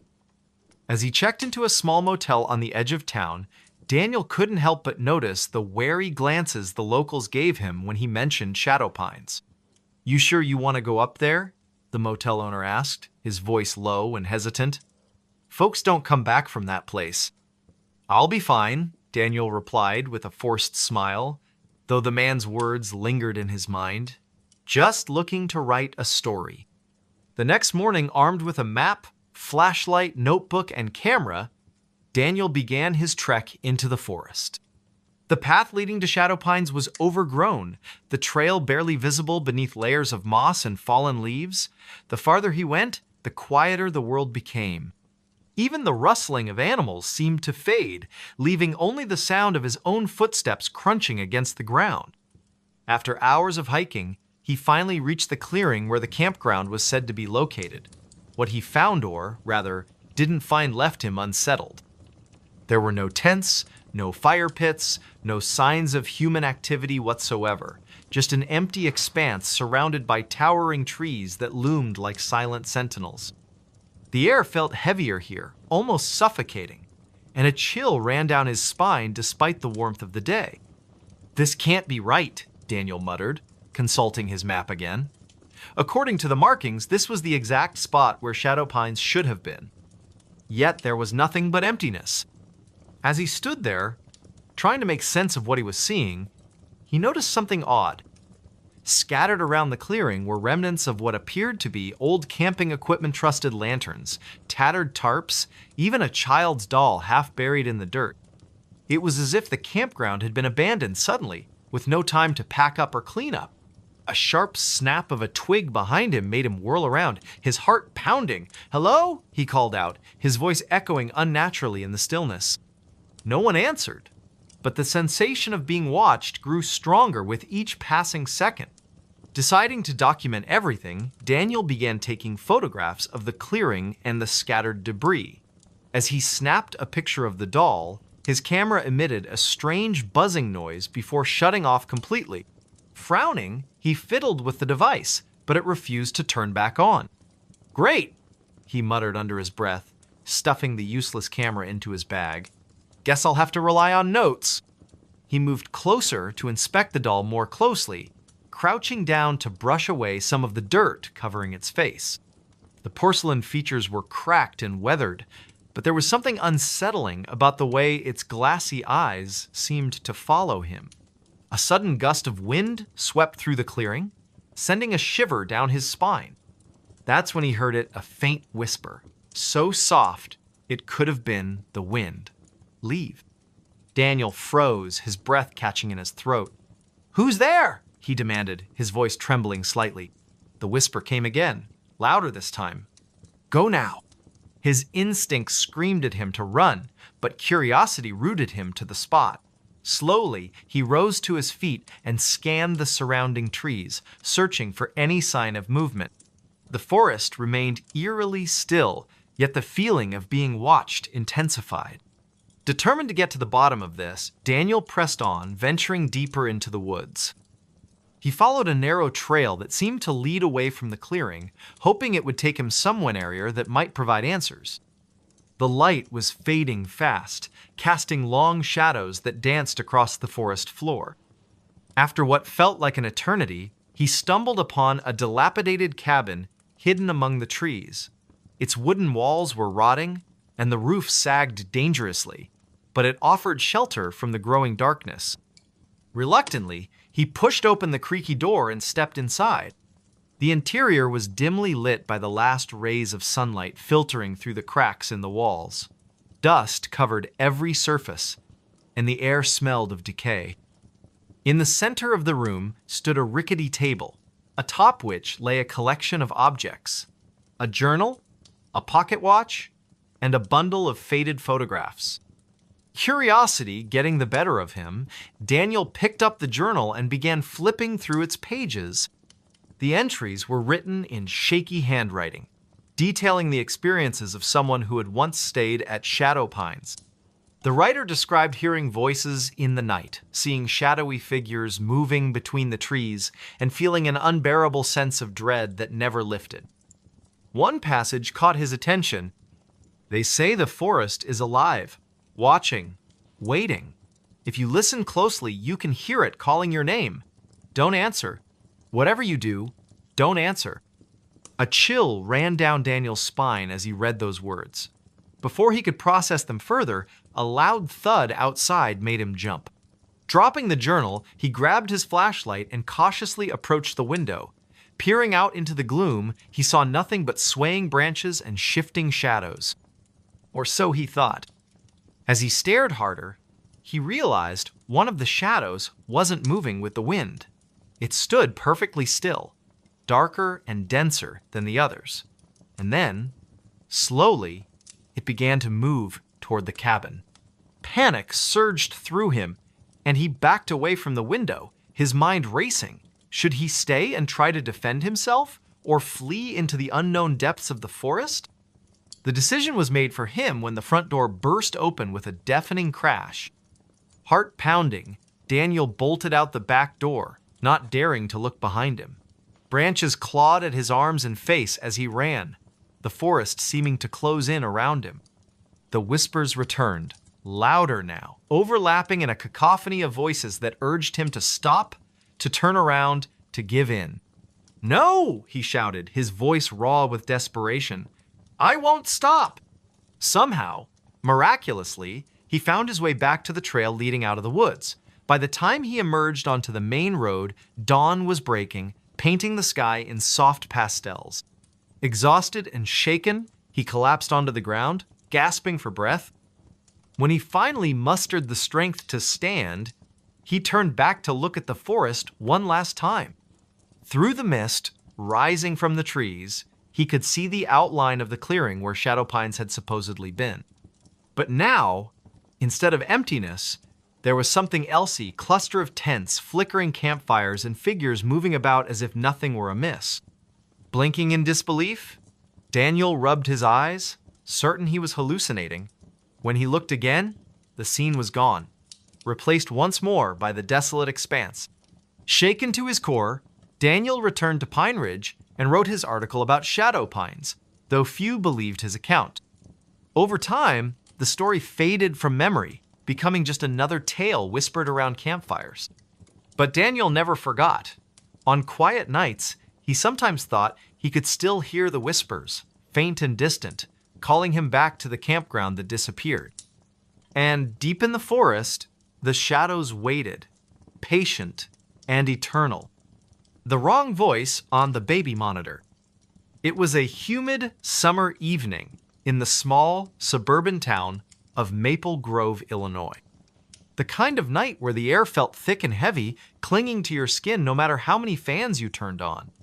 Rachel Dawson sat in the living room of her modest two-story home, absently flipping through channels on the television while trying to ignore the faint hum of cicadas outside. Her son, Ethan, just 6 months old, had finally fallen asleep after hours of fussing. She cherished these rare moments of quiet, even if they were fleeting. On the coffee table beside her sat the baby monitor, its green light blinking steadily to indicate it was active. The device was one of those high-tech models with both audio and video capabilities, though Rachel rarely used the video feature unless she needed to check on Ethan during particularly restless nights. Tonight, however, she kept the screen off, relying solely on the sound to reassure herself that all was well upstairs. At first, the only noise coming from the monitor was the soft, rhythmic breathing of her sleeping child. Rachel leaned back into the couch, letting out a sigh of relief as she allowed herself to relax for the first time all day. But then, something changed. A faint rustling sound came through the speaker so subtle at first that she almost dismissed it as static or interference. She sat up straighter, straining to listen. Probably just the wind, she murmured to herself, glancing toward the closed windows.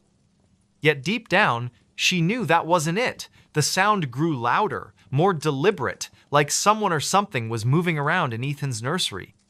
Her heart began to race as she grabbed the monitor and pressed it closer to her ear. And then she heard it. A voice. Low, distorted, and utterly foreign. It wasn't her husband's voice. He was working late at his office downtown, and it certainly wasn't hers. "Who's there?" the voice whispered, its tone chillingly calm yet tinged with menace. "Why are you watching me?" Rachel froze, her blood turning to ice in her veins. She stared at the monitor, half expecting the screen to flicker to life and reveal an intruder lurking in her baby's room. But when she forced herself to glance at the display, it showed nothing but the familiar image of Ethan's crib, his tiny body curled peacefully beneath his blanket. "Hello," she called out tentatively, her voice shaking. "Is someone in my house?" There was no response, at least not immediately. For a moment, silence reigned once again, save for the gentle breaths of her sleeping son. Just as Rachel began to convince herself she'd imagined the whole thing, the voice returned, louder this time. "Closer." "You shouldn't have listened," it hissed, each word dripping with malice. "Now you'll never stop hearing me." Panic surged through her body as she bolted upright from the couch. Grabbing the nearest Objecta decorative vase from the side table, she sprinted toward the staircase, her footsteps echoing loudly against the hardwood floors. As she reached the top landing, she hesitated, her hand trembling on the railing. What if she opened the door to find... what? An intruder? A ghost? Something far worse? Summoning every ounce of courage she possessed, she pushed open the nursery door and flicked on the light. Everything appeared normal. The mobile above the crib spun lazily, casting soft shadows across the walls. The stuffed animals lining the shelves sat undisturbed, and Ethan continued to sleep soundly, blissfully unaware of the terror gripping his mother. But then she noticed something strange. On the floor near the corner of the room lay a small wooden ratalone she hadn't seen before. Its surface was intricately carved with symbols that looked ancient and unfamiliar. Where had it come from, and why did it give her such an overwhelming sense of dread? Later that night, after securing all the doors and windows, twice, Rachel sat at the kitchen table with her laptop, determined to uncover answers. The voice from the monitor replayed endlessly in her mind, gnawing at her sanity. Could it have been some kind of prank? Or was it something far beyond explanation? Her search led her to local forums and message boards, where residents of Maple Grove occasionally shared stories about strange occurrences in their homes. One thread caught her attention, a post titled "The Crying House." According to the original poster, several families who had lived in Rachel's neighborhood over the past century reported hearing disembodied voices, especially in rooms occupied by young children.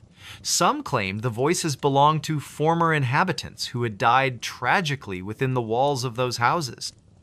Others suggested the land itself was cursed, haunted by spirits tied to the area's Native American history. As Rachel scrolled further, she found comments from people claiming to know specific details about her street. One commenter mentioned a family named Miller who had lived in her exact house decades earlier. Their youngest child, a boy named Timothy, had disappeared under mysterious circumstances. No trace of him was ever found, and the case remained unsolved. A chill ran down Rachel's spine as she read the final comment on the thread. "If you hear him calling, don't respond. He doesn't want help. He wants company." The next morning, Rachel decided to visit the local library to dig deeper into the history of her home. The librarian, a kindly older woman named Mrs. Peterson, greeted her warmly and offered assistance when Rachel explained her research goals. After rifling through dusty archives and yellowed newspaper clippings, they uncovered a series of articles detailing the disappearance of Timothy Miller. According to the reports, Timothy had been playing in his backyard one afternoon when he vanished without a trace. Witnesses claimed they saw a shadowy figure lurking near the edge of the woods behind the property, but no concrete evidence was ever found to support foul play. Over time, rumors circulated that Timothy's spirit still wandered the house, searching for closure, perhaps revenge. Mrs. Peterson leaned in closer, lowering her voice to a whisper. "People say the Millers tried everything to contact him," she said solemnly. "Psychics, seances, even exorcisms. Nothing worked. Eventually, they moved away, convinced the house was cursed." Rachel thanked the librarian and left the building feeling more uneasy than ever. If the voice on the monitor truly belonged to Timothy or whatever remained of him, what did it mean for her and Ethan? That evening, Rachel installed extra locks on all the doors and set up motion-activated cameras around the perimeter of the house. She also kept the baby monitor close at hand, refusing to let it out of her sight. Despite her precautions, the voice returned. This time, it spoke directly to Ethan. "Come play with me," it cooed, its tone deceptively sweet. "We'll have so much fun together." Rachel's heart nearly stopped as she rushed to the nursery, finding her son wide awake and staring blankly at the wall. His expression was eerily calm, almost trance-like. When she picked him up, he didn't cry or squirm as usual, he simply gazed at her with unblinking eyes. Desperate for guidance, Rachel reached out to a friend who specialized in paranormal investigations. Mark Thompson arrived the following day armed with equipment designed to detect supernatural activity.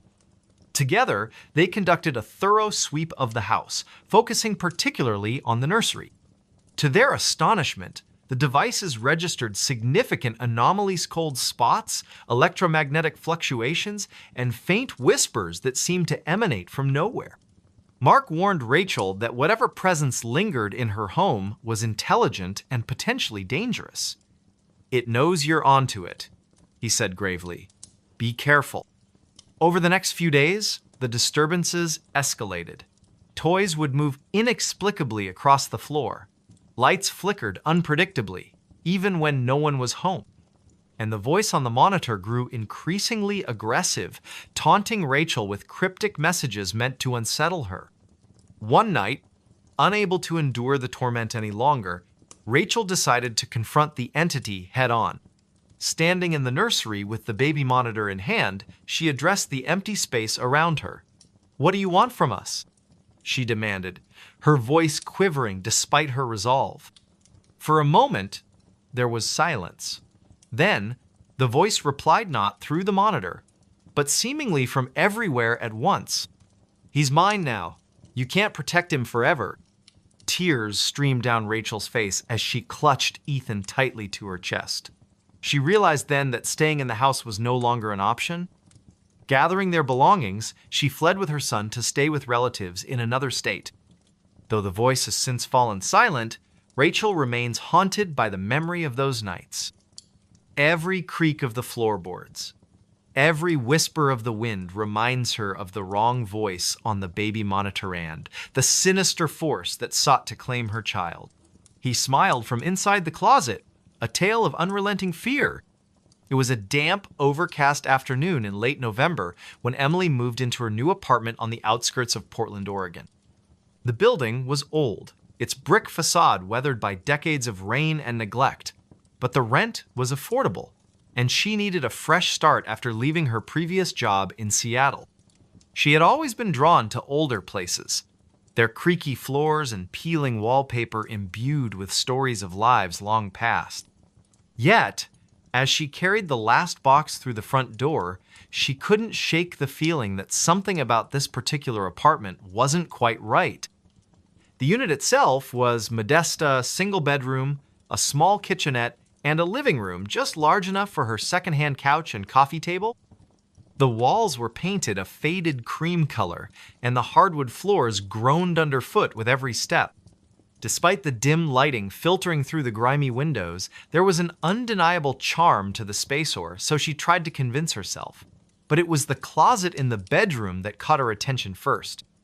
It was narrow and shallow, barely big enough to hang more than a few outfits, but something about it seemed off. As she unpacked her belongings, Emily found herself glancing at the closet door repeatedly, her unease growing with each passing hour. The wood paneling was scratched and warped, the brass handle tarnished with age. She told herself it was just her imagination playing tricks on her, the result of too many horror movies watched during sleepless nights. Still, she couldn't resist testing the door, pulling it open to reveal the cramped interior. Empty hangers swayed gently, though she hadn't touched them, and the faint smell of mildew lingered in the air. Shaking her head, she closed the door firmly and returned to her task. By evening, the rain had begun to fall, tapping softly against the window panes as twilight settled over the city. Emily sat cross-legged on the floor, sorting through a box of books and photographs, her mind drifting back to memories of her childhood home in Montana. The rhythmic patter of raindrops lulled her into a sense of calm, and for a moment, she almost forgot about the nagging discomfort the closet had stirred earlier. Almost. Then, just as she reached for another stack of papers, she heard a soft click, like the sound of a latch being released. Her fingers froze mid-motion, and she turned her head slowly toward the closet. The door stood slightly ajar, though she was certain she had closed it tightly before sitting down. "Probably just the wind," she murmured, forcing a nervous laugh. She rose to her feet and walked over to the closet, her socks whispering against the floorboards. With a deep breath, she pushed the door shut again, making sure it latched securely. Back on the floor, she resumed her unpacking, but the incident left her unsettled. Every few minutes, she glanced up at the closet, half expecting it to swing open once more.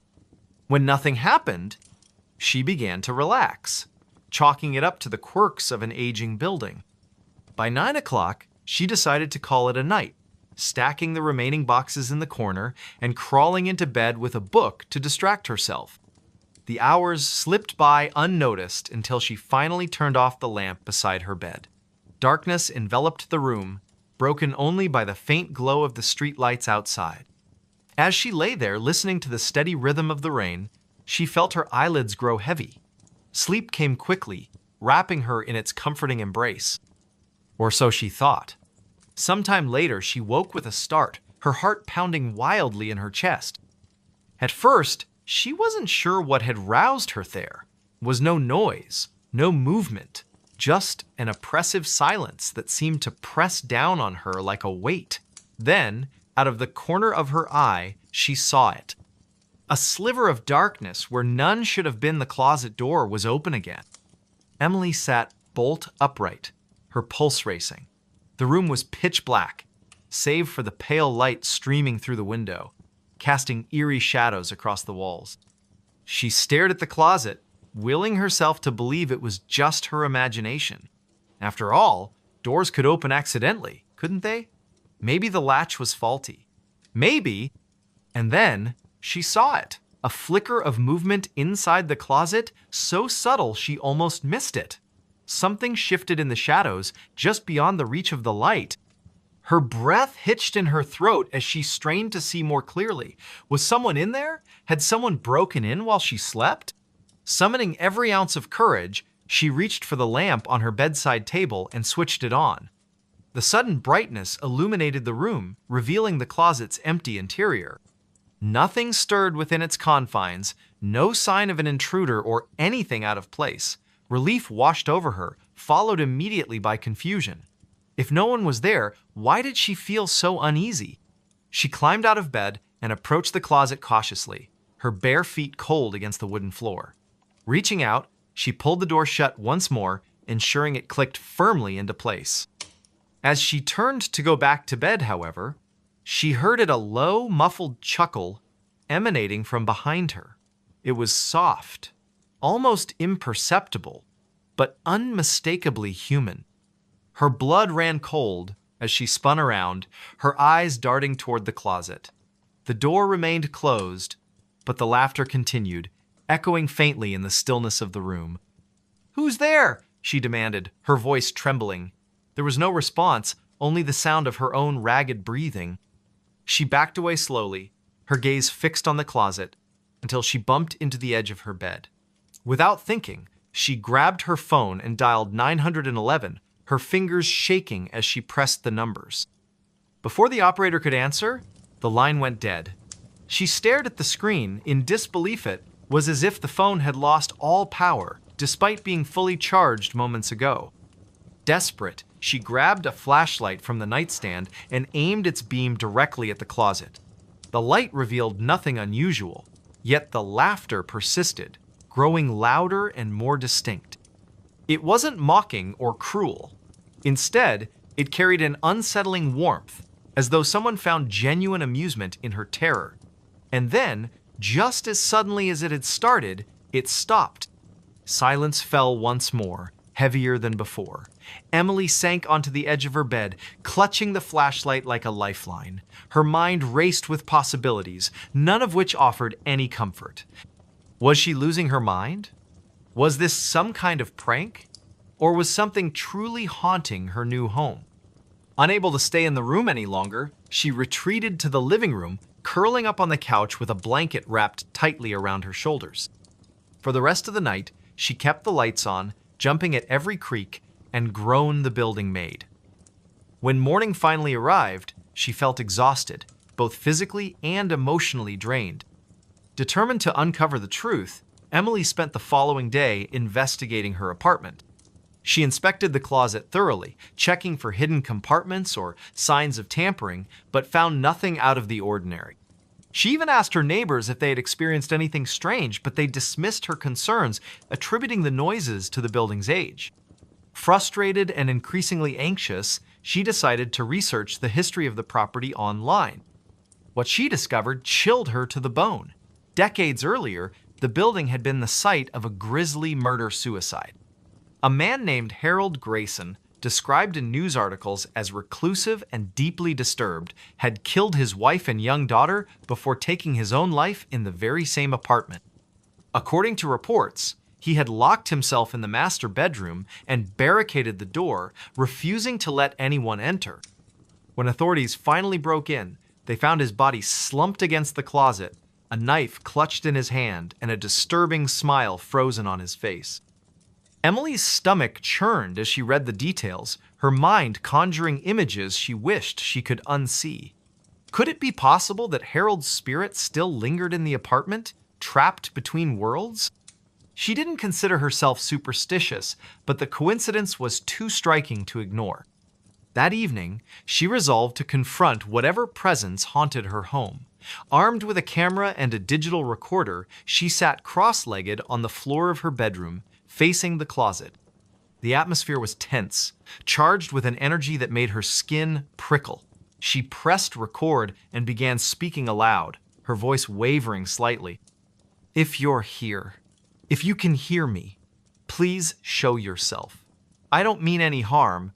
I just want to understand." For several minutes, nothing happened. The room remained silent, the only sound the faint hum of the recorder.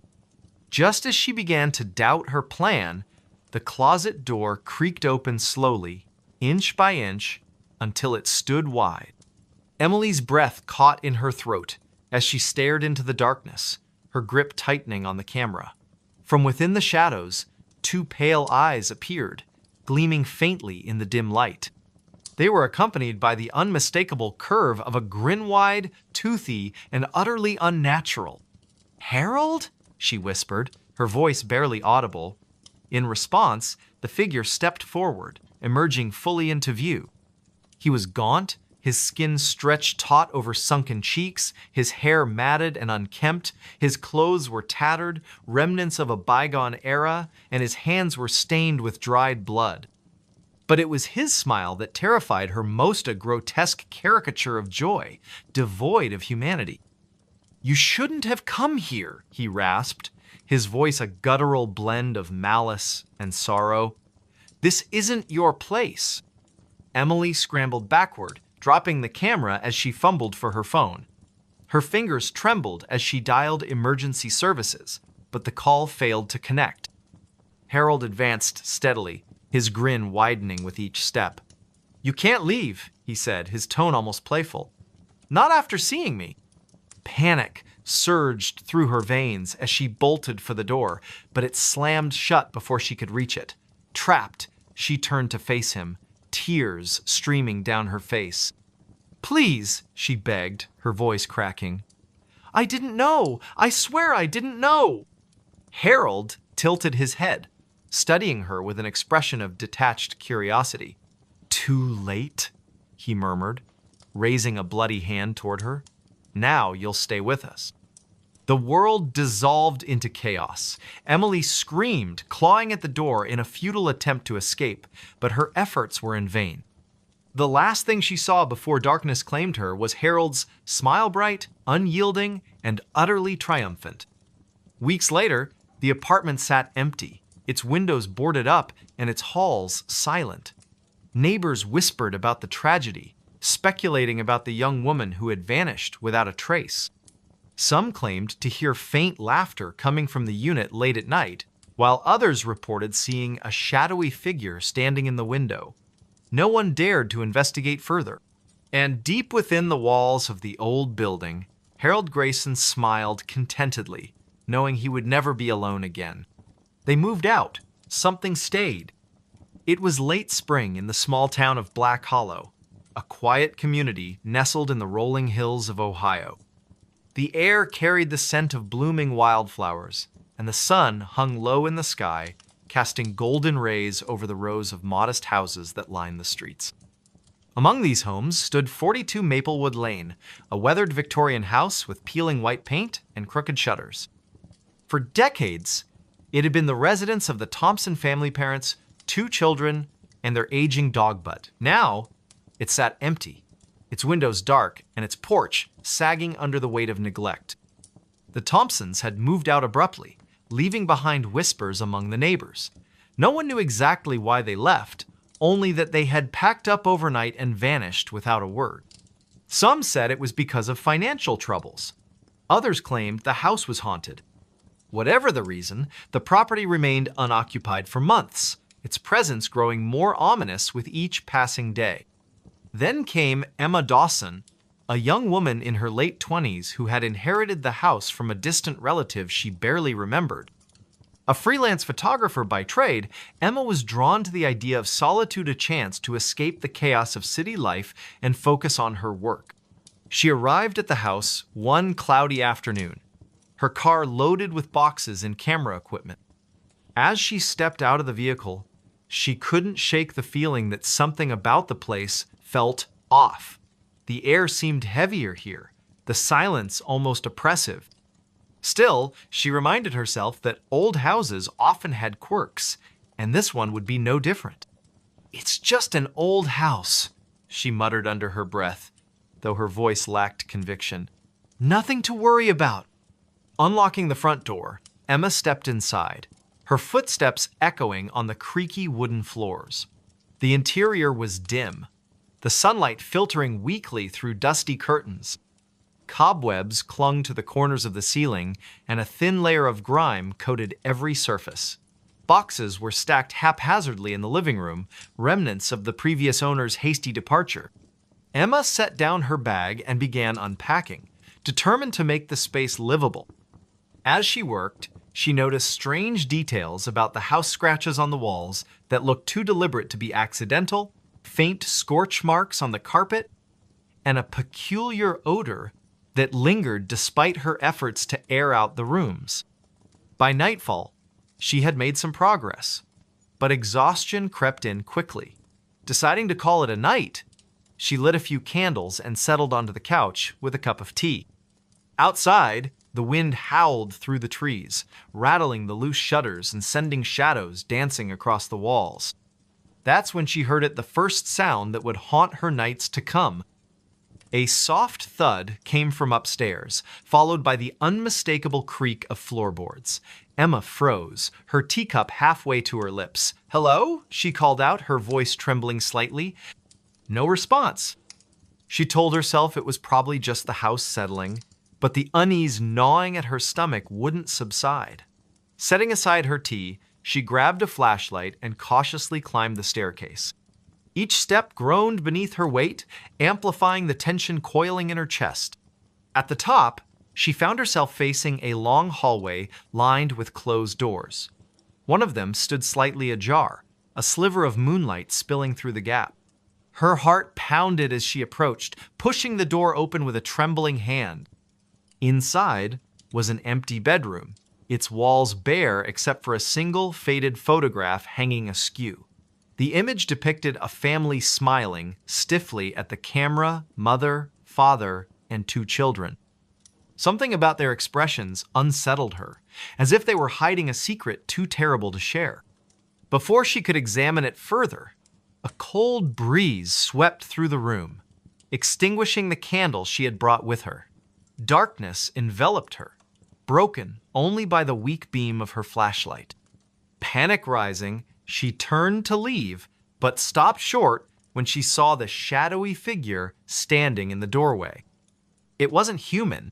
Its form shifted and writhed like smoke given shape, its eyes glowing faintly in the gloom. Emma stumbled backward, her breath catching in her throat. The thing tilted its head, studying her with an intelligence that chilled her to the bone. Then, with a speed that defied logic, it lunged forward. Emma screamed and bolted from the room, slamming the door shut behind her. She raced down the stairs and out the front door, not stopping until she reached her car.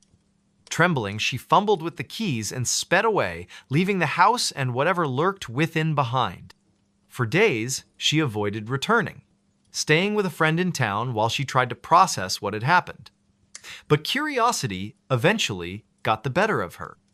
Determined to uncover the truth, she visited the local library, poring over old records and newspaper clippings related to 42 Maplewood Lane. What she discovered sent a shiver down her spine.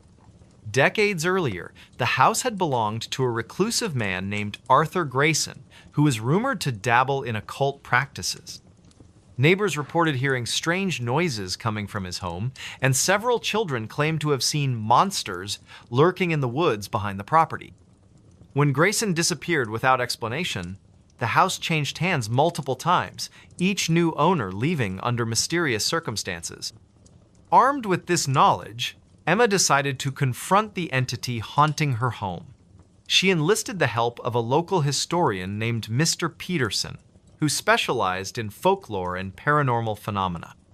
Together, they returned to the house on a moonlit night, carrying sage bundles, salt, and a journal containing instructions for banishing malevolent spirits.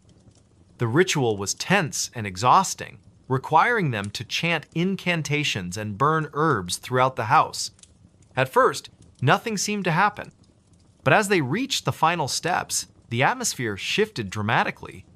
The temperature plummeted, and the air grew thick with static electricity.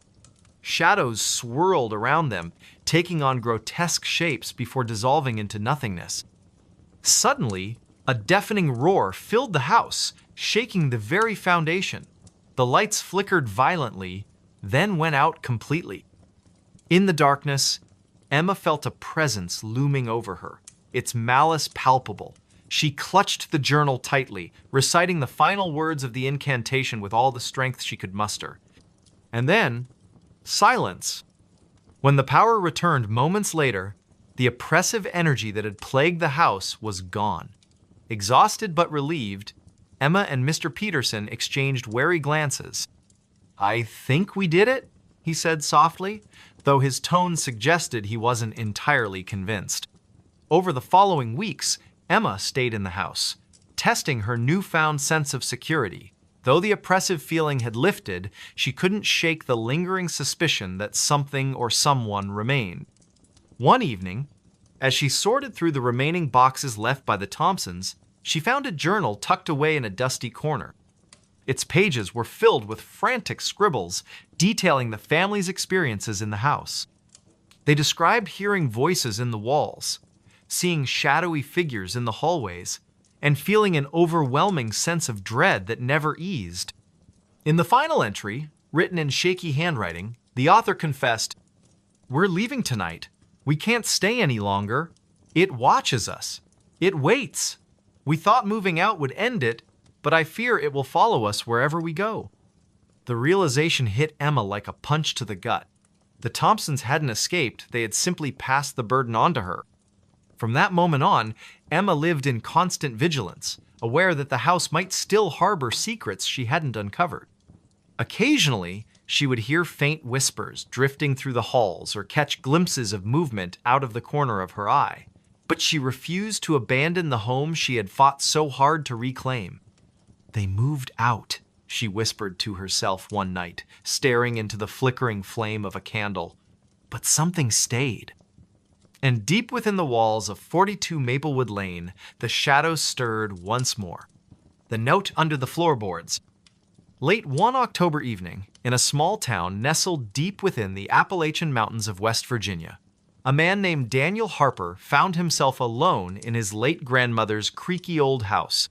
The air was thick with the scent of damp wood and aged paper, and the faint hum of insects echoed through the cracks in the walls. It had been years since he last visited this place, but after her passing, Daniel felt an inexplicable pull to return, as if some unseen force was calling him back to uncover something long buried. The house stood at the end of a winding dirt road, surrounded by towering oak trees whose skeletal branches clawed at the darkening sky. Its weathered exterior bore the marks of time-peeling paint, sagging shutters, and a porch that groaned under even the slightest weight. Inside, things were no better. Dust coated every surface, and shadows seemed to linger longer than they should. The electricity hadn't worked for years, so Daniel relied on oil lamps scattered throughout the house to fend off the encroaching darkness. It was during his second night there that it happened.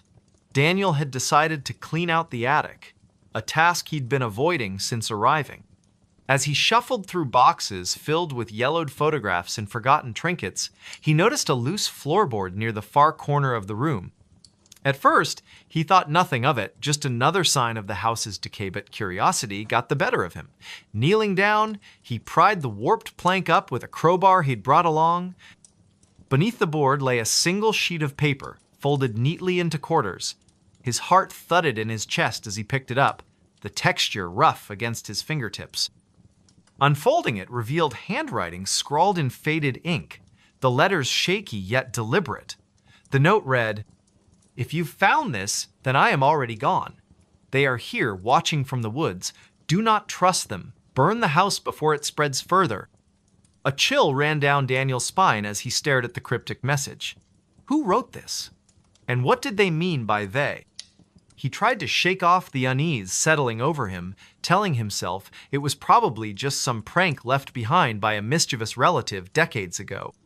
But deep down, he couldn't ignore the gnawing feeling that something wasn't right. That night, sleep eluded him. Every creak of the house sounded louder, every shadow darker. Around midnight, he heard a soft tapping coming from somewhere below.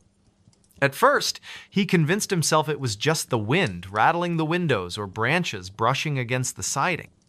But when the sound grew more insistent, almost rhythmic, he knew it wasn't natural. Gripping the flashlight tightly, Daniel descended the narrow staircase leading to the main floor. The beam of light cut through the oppressive gloom, revealing empty rooms and cobwebbed corners. The tapping led him to the living room, where the source seemed to emanate from beneath the floorboards. His pulse quickened as he knelt down and examined the wooden planks. One of them shifted slightly when he pressed on it, revealing another hidden compartment.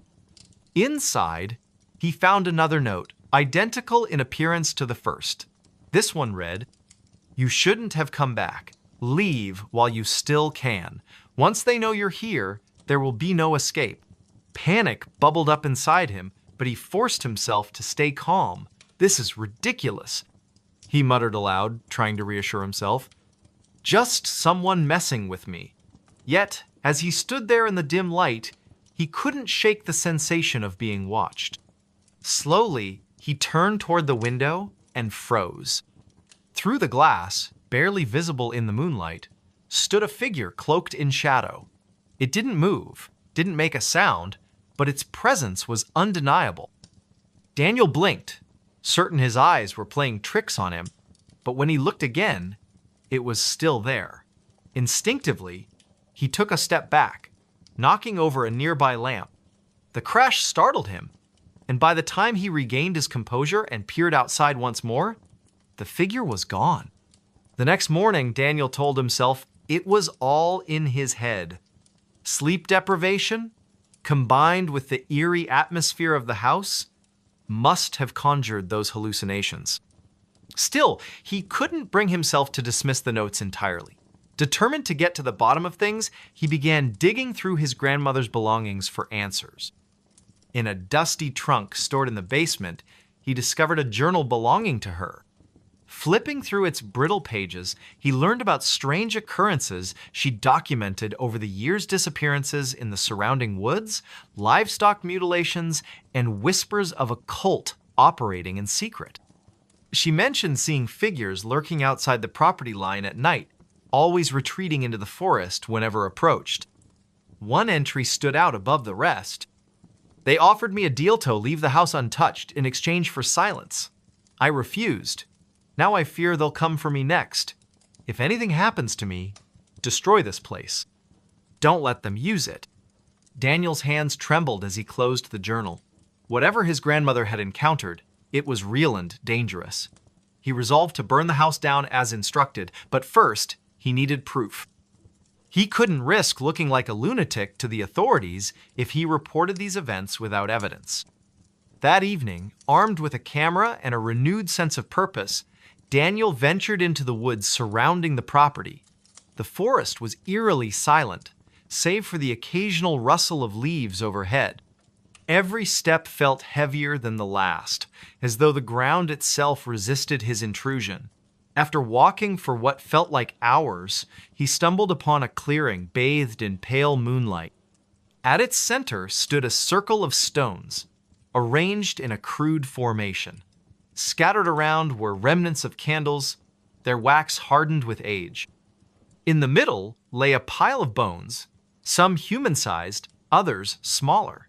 A wave of nausea hit him as he realized what he was looking at: an altar used for rituals. Suddenly, the air grew colder, and the hairs on the back of his neck stood on end. From the edge of the clearing emerged several figures, their faces obscured by hooded robes. They moved silently, surrounding him without uttering a word. One of them stepped forward, extending a skeletal hand toward him. Daniel bolted, crashing through the underbrush as adrenaline surged through his veins. Behind him, he could hear the sound of pursuit footsteps pounding against the earth, growing closer with each passing second. He didn't dare look back, focusing solely on reaching the safety of the house. When he finally burst through the front door, slamming it shut behind him, he collapsed onto the floor, gasping for breath. For a moment, everything was still. Then, Faint scratching noises began emanating from the walls, followed by low murmurs that seemed to seep through the very foundation of the house. Desperation took hold of him. Grabbing a box of matches from the kitchen, he set fire to the curtains, watching as flames quickly consumed the dry fabric.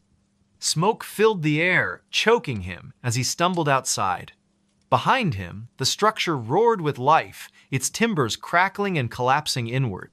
Yet, as Daniel watched the inferno engulf the house, he noticed something unsettling. Standing among the trees, just beyond the reach of the firelight, were the figures from the clearing. Their hoods cast their faces in shadow, but he could feel their gazes boring into him. Even as the house burned to ashes, they remained motionless, silent sentinels guarding whatever secrets lay hidden within the ruins. In the days that followed, Daniel left the town behind, vowing never to return, but no matter how far he traveled, he couldn't escape the memory of those hollow eyes staring at him from the darkness. Sometimes, late at night, he swore he could hear the faint tapping of fingers against wood, echoing through the recesses of his mind. And though he tried to convince himself otherwise, he couldn't shake the feeling that they were still out there, waiting. They found footprints on the ceiling. It was a cold, overcast evening in the small town of Maplewood, Minnesota, where the air carried the faint scent of pine and the promise of an impending storm. The streets were quiet, save for the occasional rustle of leaves blown by the wind. Somewhere in the heart of the town stood an old Victorian house, its once grand facade now marred by peeling paint and broken shutters. The house had been abandoned for decades, its history shrouded in whispers and half-truths. Locals avoided it, claiming it was cursed, but for one man named Ethan Grayson, the stories only fueled his curiosity. Ethan had recently moved to Maplewood after inheriting the property from a distant relative he barely remembered. A freelance journalist by trade, he saw the house as both a challenge and an opportunity, a chance to uncover a story that might reignite his career. Little did he know, the house held secrets far darker than anything he could have imagined. The first night he spent there, Ethan was struck by how oppressive the silence felt. Even with the hum of his portable heater and the soft glow of his desk lamp, the house seemed alive in ways he couldn't explain.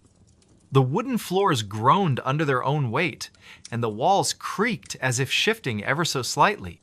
He tried to dismiss these sounds as typical for an old building, but something about them unsettled him. Around midnight, unable to sleep, Ethan decided to explore the second floor. His footsteps echoed softly against the warped floorboards as he made his way down the dimly lit hallway. At the end of the corridor, he noticed a door slightly ajar, a room he hadn't yet investigated. Pushing it open, he found himself in what appeared to be a child's bedroom, though it had clearly been unused for years. Toys lay scattered across the floor, their colors faded with time, and a dollhouse sat in the corner, its tiny furniture covered in dust. As Ethan stepped inside, he felt a sudden chill run down his spine. The air in the room was colder than the rest of the house, almost unnaturally so. He shook his head, chiding himself for being overly imaginative, and turned his attention to the ceiling. That's when he saw them footprints. Perfectly imprinted into the plaster, they trailed across the surface as though someone or something had walked upside down. His breath caught in his throat. For a moment, he thought his eyes were deceiving him, but no matter how many times he blinked or tilted his head, the prints remained. They were small, like those of a child, but their placement defied logic. Or what could leave such marks? And why here, in this room? Overwhelmed by a mix of fear and fascination, Ethan snapped several photos of the footprints with his phone. He told himself he would analyze them later, perhaps even show them to someone who might have an explanation. But deep down, he knew there was no rational answer for what he was seeing. The next morning, Ethan visited the local library, hoping to find records or documents related to the house's history. The librarian, an elderly woman named Mrs. Hargrove, greeted him with a wary smile. "You're staying at the old Grayson place, aren't you?" she asked, her tone tinged with concern. Yes, Ethan replied cautiously. Do you know much about it? Mrs. Hargrove hesitated before answering, glancing around as if afraid someone might overhear. That house has a troubled past, she said finally. Back in the 50s, a family lived there, the Millers. They had a daughter, Emily, who disappeared one night without a trace. Some say she ran away, others believe something unnatural took her. Ethan's stomach tightened. What happened to the family? They left soon after, Mrs. Hargrove continued. Couldn't bear to stay in the house any longer. People claimed they heard strange noises coming from upstairs, footsteps, laughter, crying, but no one ever saw anyone. After that, the house sat empty for years. Armed with this new information, Ethan returned home, his mind racing with possibilities. Could the footprints belong to Emily? Was her spirit still trapped within the house? Or was there something else entirely at play? That night, determined to get answers, Ethan set up a voice recorder and a camera in the child's bedroom. He positioned the equipment carefully, making sure to capture every angle of the room, then retreated to the hallway, leaving the door cracked open just enough to keep an eye on things. Hours passed uneventfully, lulling Ethan into a false sense of security. Just as he began to nod off, a loud thump jolted him awake. Heart pounding, he rushed back to the room and froze at the threshold. The footprints on the ceiling had multiplied, spreading out in chaotic patterns. Worse still, fresh scuff marks now marred the walls, as though something had clawed its way across the surface. A low, guttural growl emanated from the shadows, sending a shiver down Ethan's spine. He reached for the flashlight clipped to his belt, but before he could turn it on, the room plunged into darkness. The cameras and recorder went dead simultaneously, their screens blank and lifeless. "Who's there?" Ethan called out, his voice trembling despite his efforts to sound brave. There was no response, only the sound of heavy breathing growing louder and closer. Slowly, he backed away, his eyes straining to adjust to the pitch blackness. Then came the footsteps, not on the floor, but above him, moving deliberately across the ceiling. Each step resonated through the room, accompanied by a faint scraping noise that made Ethan's skin crawl. He stumbled backward, tripping over a forgotten toy and landing hard on the floor. Suddenly, the lights flickered back on, revealing the room exactly as it had been before untouched, save for the additional footprints now covering every inch of the ceiling. The cameras and recorder sprang to life again, their displays blinking erratically. Desperate for answers, Ethan grabbed the devices and fled downstairs, locking himself in the kitchen until dawn. When morning finally arrived, Ethan reviewed the footage, hoping to find some clue about what had happened. To his horror, the recordings showed nothing unusual, just static-filled frames and garbled audio. Yet, amidst the distortion, he caught glimpses of movement too quick to identify, shadowy figures darting just out of view. Unable to shake the feeling that he was being watched, Ethan decided to dig deeper. He contacted a historian named Dr. Lewis, who specialized in paranormal phenomena. After hearing Ethan's account, Dr. Lewis agreed to visit the house the following evening. Dr. Lewis arrived promptly at sunset, carrying a bag filled with equipment designed to detect supernatural activity. Together, they conducted a thorough investigation, setting up motion sensors, thermal scanners, and electromagnetic field detectors throughout the house. As they worked, Ethan recounted everything he'd experienced, including the footprints and the eerie footsteps. "I've seen cases like this before," Dr. Lewis admitted grimly. "Sometimes, places become conduits for entities we can't fully understand. If your theory about the missing girl is correct, it's possible her energy is trapped here, manifesting in disturbing ways." Their conversation was cut short by a sudden drop in temperature. The lights flickered violently, casting the room into intermittent darkness. One of the thermal scanners emitted a high-pitched whine, its screen flashing wildly. "Something's here," Dr. Lewis whispered, his voice tight with tension. Before either of them could react, the unmistakable sound of footsteps thundered overhead. This time, however, they weren't confined to the child's bedroom. They echoed throughout the entire house, growing louder and faster with each passing second. Ethan and Dr. Lewis exchanged a panicked glance before bolting toward the front door. But as they reached the threshold, the handle refused to budge, no matter how hard they pulled. Behind them, the footsteps grew deafening, shaking the very foundation of the house. In a final act of desperation, Ethan grabbed a nearby chair and hurled it at the nearest window. Glass shattered and freezing air rushed in, momentarily drowning out the cacophony. Without hesitation, they scrambled outside, collapsing onto the frostbitten